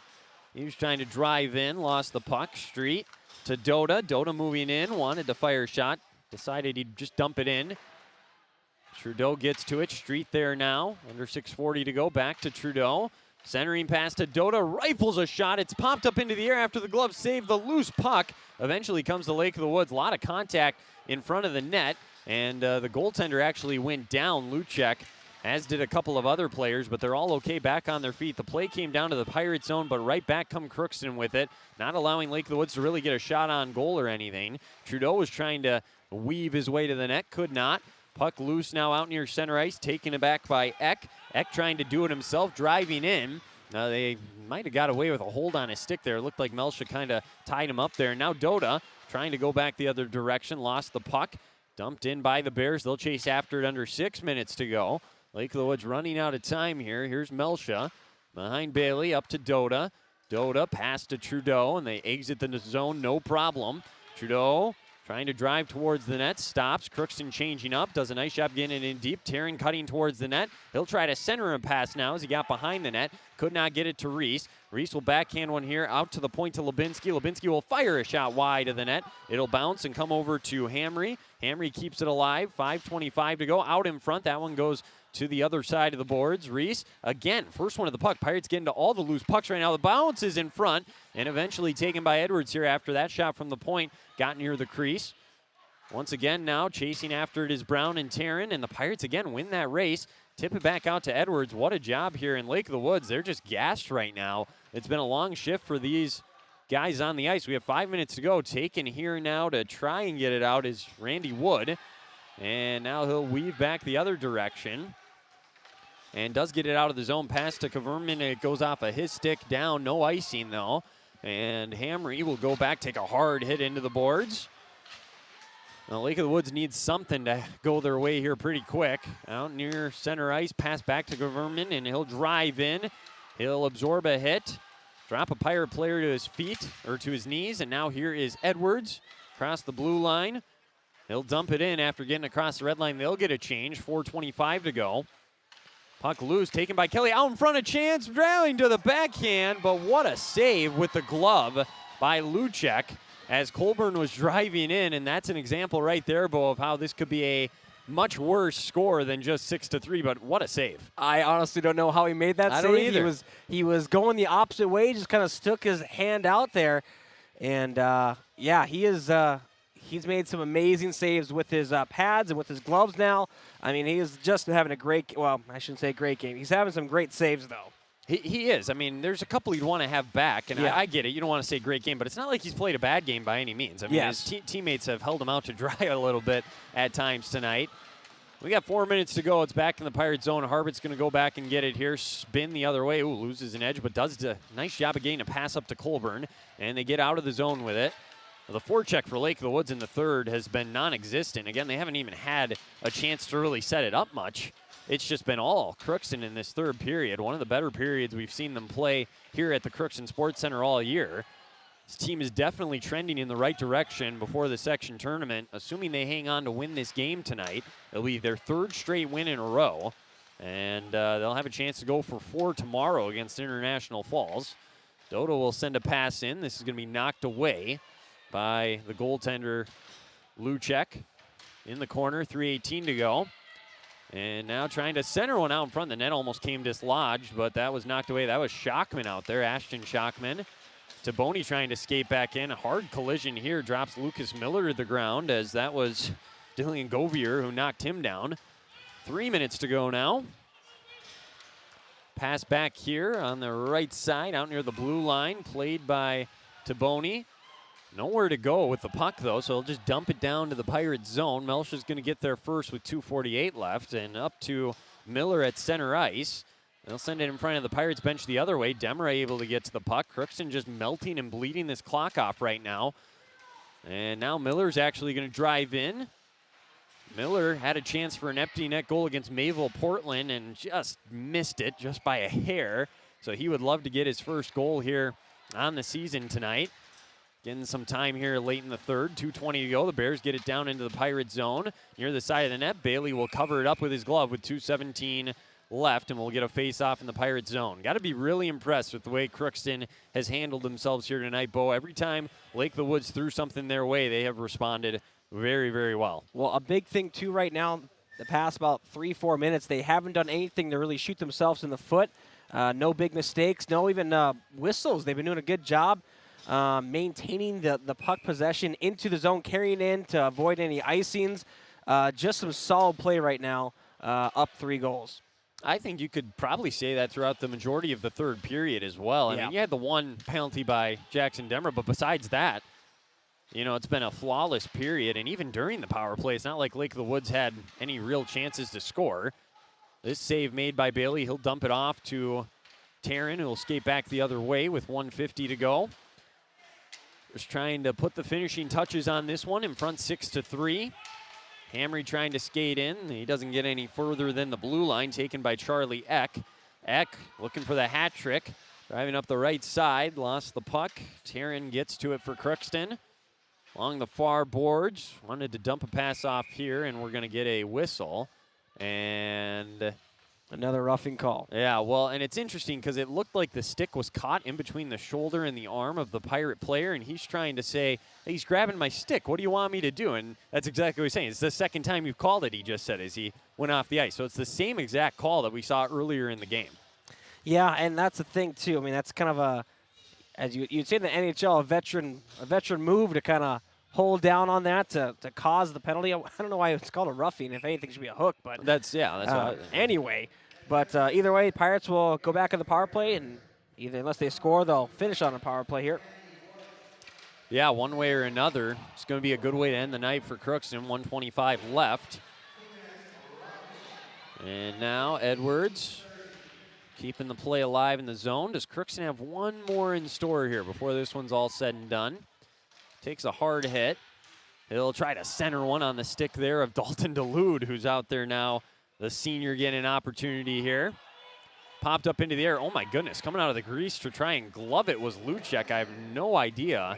I mean, he was basically in the circle trying to glove that. A little ambitious, maybe. Yeah, I mean, I understand why. You want to stop the play, but at the same time, you got to just give your teammates the opportunity to get it out of the area instead of going to the face-off dot. Well, that was pretty far out. He was like going over the top of DeLude, and I think Dalton was confused for a second. He's looked behind him, and he's like, it's the goaltender. Like, what's going on here? We did get a whistle. The puck came out of play. We're back in play now, and it's sent all the way down here by the Bears. It's going to be just wide. Bailey will let it go. I think he was wondering if it was going to be icing. He forgot they were on the power play. Nonetheless, though, the Pirates unable to leave the zone. Might be a shorthanded chance. Eck just sends a bouncing puck near the net. Bailey plays it with 35.9 left. Coming up in the postgame show, we'll talk with Pirates coach Josh Hardy, draft scoreboard update, of course go over the scoring from this one here tonight, and anything else we may need to just quick wrap up. That'll all be coming up next in the postgame show here on KROX and the KROX live stream. So be a fun conversation, I'm sure, with Coach Josh Hardy. He's got to be very happy with the way this week has gone so far. Drop back a face-off win, and this shot whiffed on here by Kaverman and now taken by Trudeau on the power play across the blue line with 28 seconds left. He'll drive in up the left side. Hard hit back behind the net. DeLude out in front for Trudeau. A shot, a save. The puck's still loose, and it's still loose in front of the net. It's just an absolute scrum. We've got 10 bodies on the ground. They blow it dead, and Trudeau, he scored a goal, but they blew it dead. He just throws his stick to the ice. Oh, that's too good with 11 seconds left here in this game, so they're not going to count that one. Yeah, that was a little rough. Just an absolute dog pile out there in front of the crease. Not the cleanest hockey to wrap up this game. I mean, granted, at least it wasn't a dirty play by any means, but just not the most fundamentally sound, I guess. That's probably the better way to put that. I think everybody was on the ice at one point or another. It's like the scene from the Mighty Ducks where Gordon Bombay first practice drops the puck and everybody just falls to the ice. Oh, whoa, that one chipped up over the net on the face-off win. Trudeau wanted that goal, too, so that he was not happy. Oh, he almost got one here. The save's made. Another save made. Puck loose. Another shot. That didn't go in, and that will end the game. How many chances did the Pirates have there in the final seconds, but they were unable to put that 7th one in. It's not going to matter. They get the win 6-3, and they move to 5-16-1 on the year. Lake of the Woods is going to drop to 4-17 with this loss, and Crookston will almost certainly, with this win, position themselves in front of Lake of the Woods when the Section 8A tournament seeding comes out later here this season. So big win for the Pirates. We will recap it all in the post-game show. Like I said, we'll talk with Pirates coach Josh Hardy and get you caught up on a draft scoreboard update, all that kind of stuff as well. That'll be coming up here in the post-game show on KROX. So we'll take a break. That'll start next. You're listening to Crookston Pirate Boys Hockey on KROX and the KROX live stream. It's always growing season here at United Valley Bank. We're focused on growth for our customers and communities, success for farms and businesses, and improvement for ourselves. Partner with us, and you'll see firsthand just how much the right hometown banking team can change your perspective. Together, there's no limit to the heights we can reach. United Valley Bank, our roots make us stronger. Member FDIC, an equal housing lender.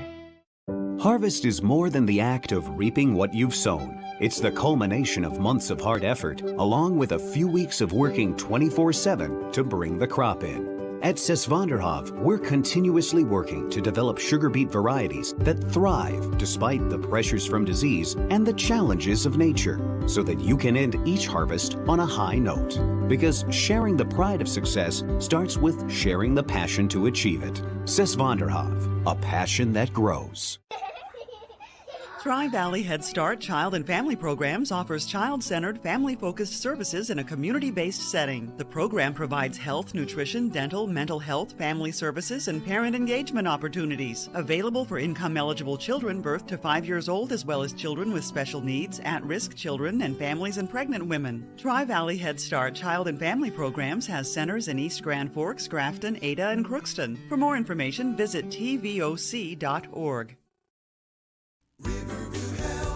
From shoulder to hand, hips to toes, and everything in between, the Riverview Health Orthopedic team has you covered. With advanced training and joint replacements, upper and lower extremity, spine, foot, and ankle care, you know you'll be in good hands with Dr. Spinell, Schall, Sekundiak, Stanky, Kim, and Abasi. For appointments, call Riverview Clinic at 218-281-9595. Riverview Health, exceptional people, exceptional care. Riverview Health.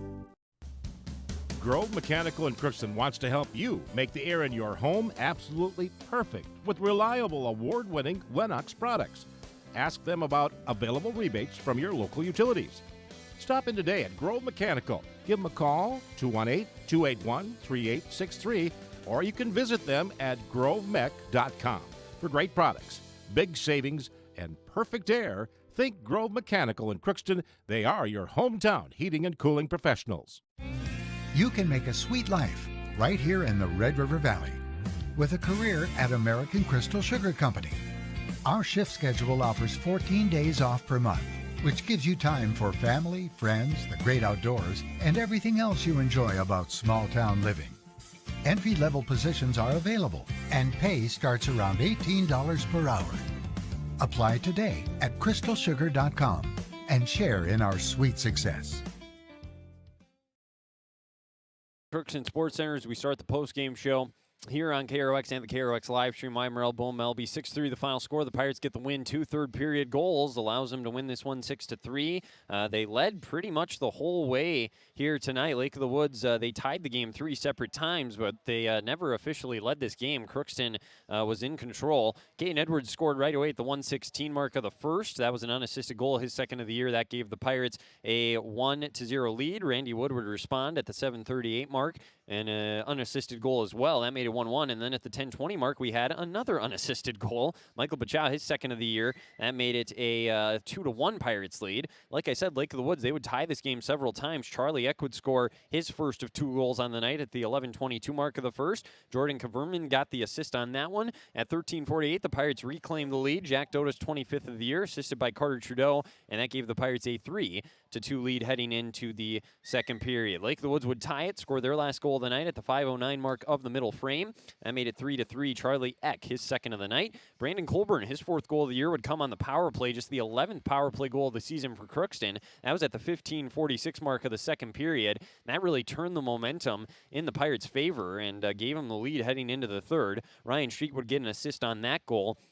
And then in the third, 2 goals by Crookston. They'd win the game 6-3. It was Carter Trudeau scoring the first one at the 5:35 mark of the final period. Jack Doda with the assist, the 13th goal of the year for Trudeau. And then Michael Bachow, his second goal of the night, third goal of the year at the 9:36 mark. An even strength goal, Brandon Colburn with the assist. So a 2-point night for him. 2 goals for Bachow. You had a good game for a lot of different guys. A lot of guys outside of the top line contributing in this one. And the Pirates do get their 5th win of the year, their 3rd straight over Lake of the Woods. Jaron Bailey gets the win in net. He made 17 saves, surrendered 3 goals. And then in the loss, it was Jace Luchek. He had 34 saves and gave up 6 goals. The Pirates outshot Lake of the Woods 40-20 in the hockey game. So that is a look at the summary and the scoring from this one here tonight. Bo, any final thoughts from you on this game specifically and just what we saw? I think one of the better games we've seen Crookston play at home. Like I said, in general, they're playing much better hockey the last couple of games. No, it's really great to see the Pirates really put a whole complete effort together on all sides of all facets of the game, from offensive zone, forecheck, having a lot of success there.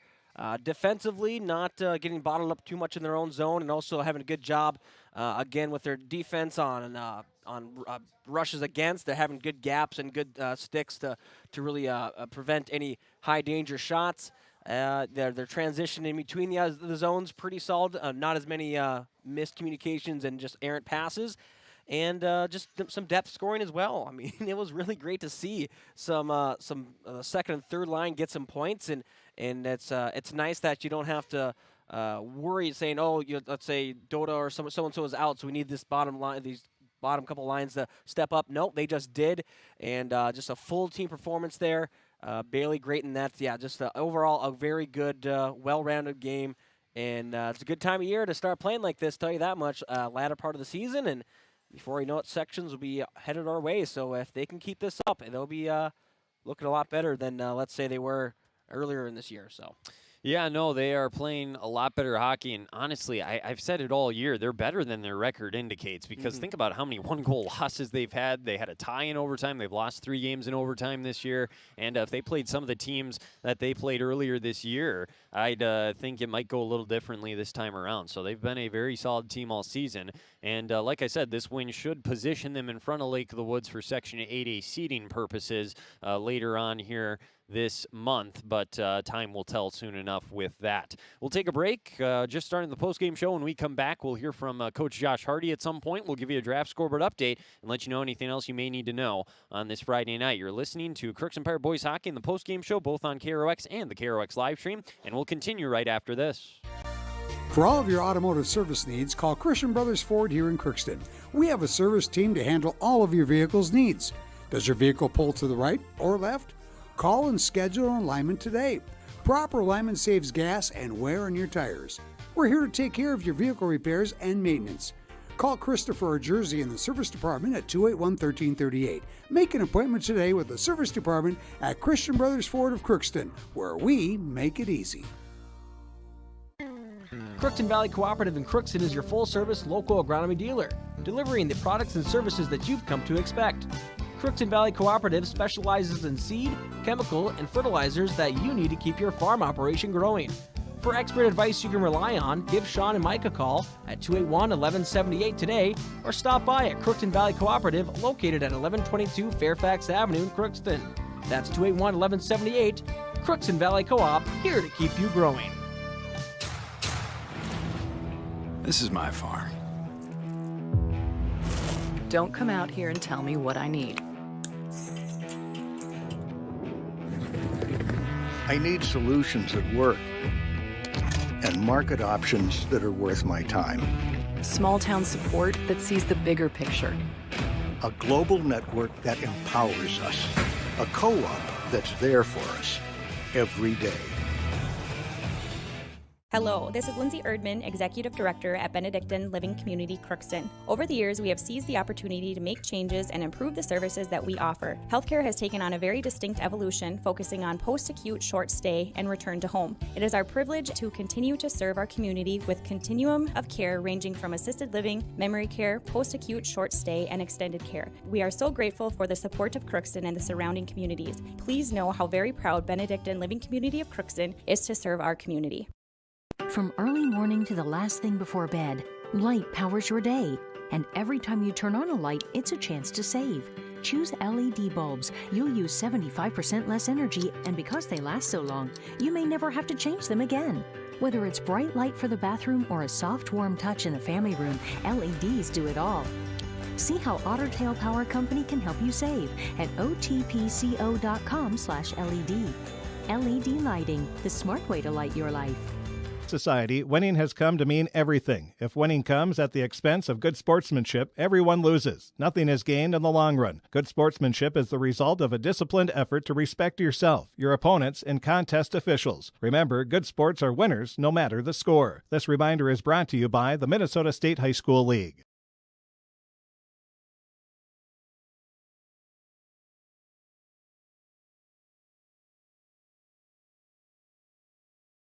And we are now joined in the post-game show with Pirates head coach Josh Hardy. And Coach, like I normally ask, give me the initial thoughts on that one. Yeah, I'm just really proud of our effort tonight. And I think I'm most proud of the fact that we obviously did some things that we tend to do a lot as we get a goal and we give one up. But tonight, I thought the resiliency of this group and the positivity on the bench that, hey, we gave one up, all right, now we got to go pick a guy up, right? And that's maybe something that you don't necessarily see on the ice, but I see on the bench with those guys talking. And one of the guys that is going to come up here and talk in a little bit is really the key on that, or one of the keys and the big senior leaders on that. So really proud of our guys tonight that they just kept battling.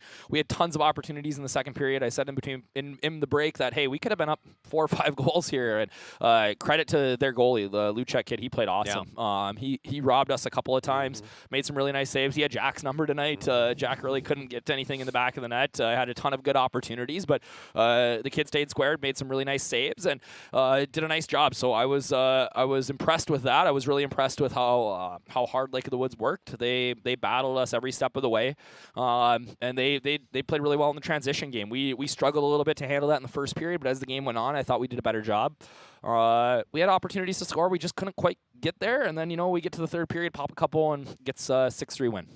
Did a good job staying out of the box tonight, too. They only had the one power play. Is that something you've really been pounding into the guys' heads throughout the season? It's not necessarily that we're pounding it in. We just got to play.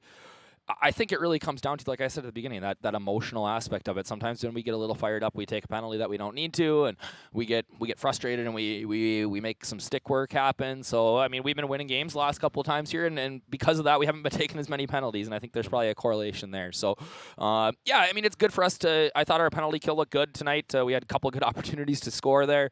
Power play, got a goal. It's been a while. Bucky, a big-timer around the back of the net. Yep. So, good to see that. And then, it was overall just a solid day for us special teams-wise, too. What I was really impressed with on that goal you just mentioned is you didn't give up on the play. I think it was Ryan Street who got to the puck first and kept it alive. So the effort was there all night, especially on the forecheck. It seemed like that's how you got your first goal, I believe, too, with Caden Edwards just keeping the play alive. Yeah, man. Felt like the forecheck was really good all night. Yeah, I thought our F1 was good. And we did a nice job of creating turnovers, and then we've been kind of preaching the last couple of weeks here about jumping into that with that second guy in. When we create a little bit of a disruption, we got to get our second guy, we call it second quick, right? So that second guy's got to get in there quick and help out, and we created some turnovers and got opportunities right off of that. And then Eddie's goal, yeah, man, he came out, he took a shot, and got his own rebound, buried it. Like, that was just a hard-working goal, and I'm pleased to see Eddie. I think that's 2 now in the last couple of games, and he's been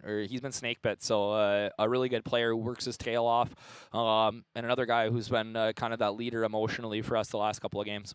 And then lastly, as you get ready for tomorrow, now you take on a team in International Falls where, they've played some teams that you've played this year, and the score's very similar. So I'm sure it's going to be a really competitive game tomorrow, just like it was tonight. Yeah, it should be a good game. I'm excited. It's that's my hometown, so I'm undefeated, I believe. So we got to keep that rolling here. But no, they play really hard. I expect a much more physical game tomorrow than we had today. So they're going to be coming out ready to go, and we got to get to their goalie early. He's been making some similar sort of saves to the Luchek kid here. Really been tough for them and keeping them in games. And they just played Greenway, got a win. It was 1-1 late in the third, and they came away with it. But it's going to be a good game. I'm excited for it. And then lastly, just as you get ready for the Section 8A tournament, this win's going to be huge because you can stay in front of Lake of the Woods. And I feel like if you play like you did tonight, you're going to be in any game with pretty much anybody. Yeah, I don't really over the years I've learned as I've gotten older that the seed doesn't necessarily matter as much. You got to play everybody. We've kind of I don't want to say you laid your bed and you got to you made your bed, you got to lay in it. But it doesn't matter. Like we're gonna go, and wherever we end up, we're gonna play, and we're gonna go and we're gonna give them a game. I really think that this is a group that's coming together at the right time. If we go back to our interviews in November, December, we talk about, hey, we want to play our best hockey in February, and I really think that right now we're doing that. So I'm excited. Again, another game tomorrow, and then a huge one on Tuesday against Red Lake Falls, who's coming off a massive win of their own. So good on those guys. That's a big time for them. So I was excited for them last night. And now you're going to talk to a guy who, Nate Kelly. I just want to talk about him for a little bit. He's been, it's been fun to watch him grow as a player, but not only as a player, but as a person, and really develop into a leadership role. Sees the ice well. He's a good hockey mind, and he's not, as he's gotten older now, he's not afraid to let his teammates know what he sees, what they're doing out there, what they need to do better. And I tell you what, it's been a pleasure to watch him play. So I'm excited to hear him. I gotta say, I was Trudy. Who scored the last one there? Carter? Was that one that Carter scored? Carter scored the fifth one. The fifth one. He was offsides by about a mile. Okay. And the look that Nate came back, you can't see it because he's got his sunglasses on right now, but the look that Nate turned around and looked at me, his eyes couldn't have been bigger because we kind of got away with one there. But it was, I tell you what, a great kid, and it's just been a pleasure to coach him. This is probably his outfit now is a little outside his personality. Sure. So I'm excited to see what he has to say. I'm sure the boys are watching in the locker room right now. And beyond that, can I say one more thing? Yeah. We just need to, I'm just making a plea for more people to buy advertising on KROX because I see the same commercials, and I love Lindsay Erdman, but I'm sick of her. I'm sick of seeing that commercial every time. Okay. So I will buy advertising. I don't know. We gotta get a few more there because we watch you guys in between periods here in our locker room, and I like to hear what you guys have to say. And but yeah, the commercials are getting to me down there. Well, I guess hopefully we sound okay. But no, you guys sound great. Everybody talks about what a great job you do. I know I got lots of family that watch back home, and it's you guys do an excellent job. So I appreciate proud that, of you guys. Coach. Even Bo. I mean, so. Appreciate that. Thank you, Coach Josh Harding. We are going to welcome in Nate Kelly now and talk to him, and we'll get him hooked up here with a headset, bring him on over, and this is what we like to do when the Pirates get a home win. We like to have a player hop on. Both turn the camera because we got to show off this little, outfit you got on here, Nathan. So I had a chance to talk to Carter Trudeau, your teammate earlier this year, because whenever you guys win a home game, we like to have a player up here. So he explained a little bit what was going on with this look that you have. So what is it exactly? Who came up with this? So I think it was Carter who came up with this. Okay. It's just whoever plays a good game and represents the team kind of gets to wear this jacket and have a good time. So sure. So Coach Hardy, he said this might be a little bit outside your personality. What's he mean by that? I don't get it. I'm not exactly a flashy kind of guy, so I wouldn't usually wear these shades or a jacket like this, but hey, I kind of like that myself, so nothing wrong with that. Simple. I can appreciate that. You look good for what it's worth, though, with those. It's a good look inside with the sunglasses. So let's talk a little bit about the game. So, your line had a really successful night tonight. You were doing some good things. What allowed you guys to play well tonight? And in general, I mean, this week has been a great week for you guys as a team. I think our forecheck has just been really good, and we've just really wanted to score a lot more lately. Like Hardy was saying, we weren't scoring the most, and he was telling us about how we got to get more green shots, just better shots on net. And we've been doing that, and we've been scoring and winning a lot. So yeah, no, you're doing a great job of getting pucks in on net as of late. For you, because, I mean, you played last year. You know Lake of the Woods ended your season a year ago. Did this game mean a little bit more to you and the guys, knowing you had a chance to get a little bit of revenge? Yeah, definitely. We really wanted to beat them just to get some revenge, and yeah, it meant a lot to win. So for where you're at this point, you know, it's starting to wind down for you, obviously. You got a few games left in the regular season, and then, of course, you'll get ready for the section tournament. Do you guys feel like if you play like you have this week, you can compete with anybody and maybe even make a run deep in the section tournament? I think so. I think definitely that we can.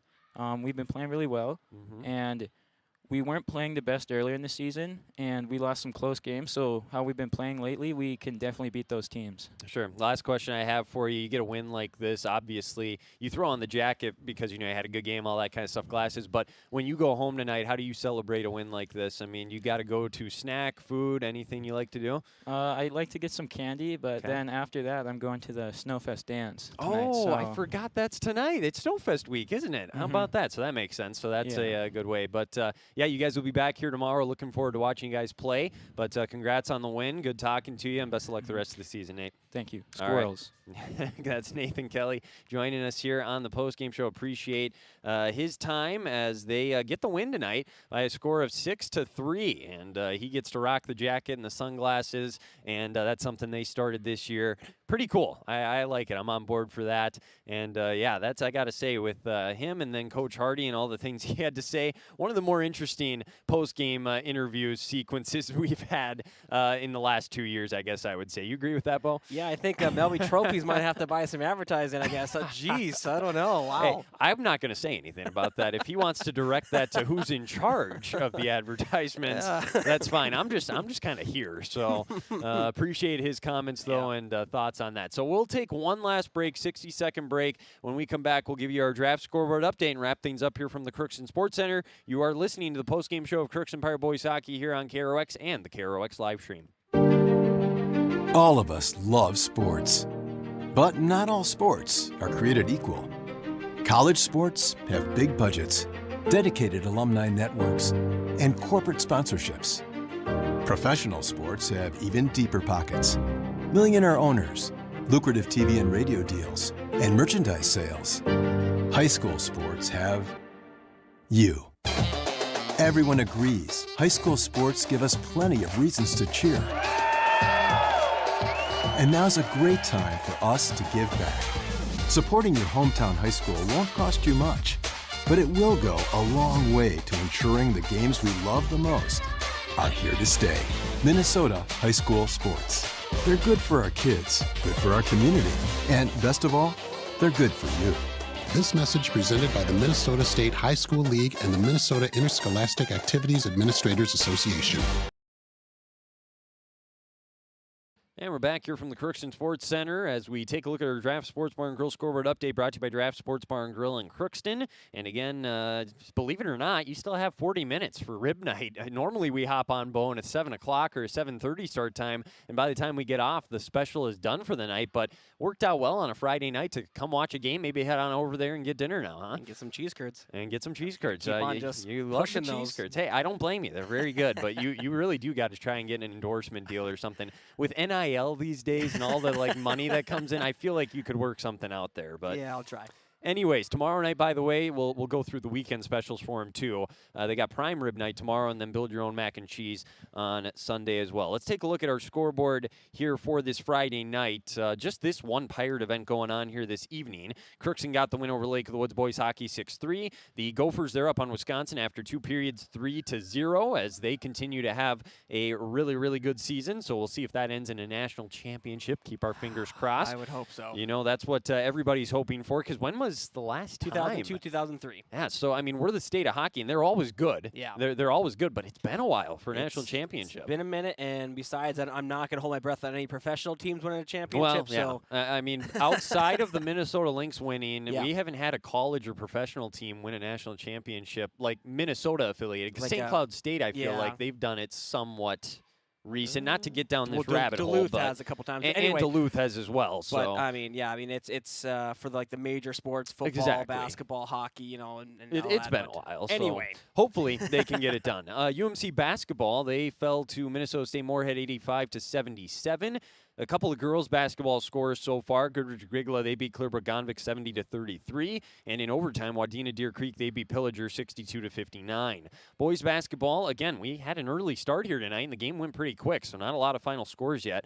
Cass Lake Bena, they go on the road. They beat Ada West 60-58. Wow. So I believe they're still undefeated. They've been number one all year in the state in Class A. They have had a couple of close games, though, and that's what happened here tonight. So could be an interesting Section 8A boys tournament. I'm looking forward to some of those games. I know you are as well, though. yeah. So I mean, if we get a repeat of last year, that'd that be was pretty tough. but- That was incredible. Of all the games we've called together, the section championship between Sacred Heart and Cass Lake Bena, that might have been the best one we've ever done. Just maybe. Just maybe. In boys hockey, Bagley Foston beat Prairie Center 8-1. Through two periods, Wadena Deer Creek is up on Kitson County Central 4-3, and Moorhead, they beat Lakeville North 4-1.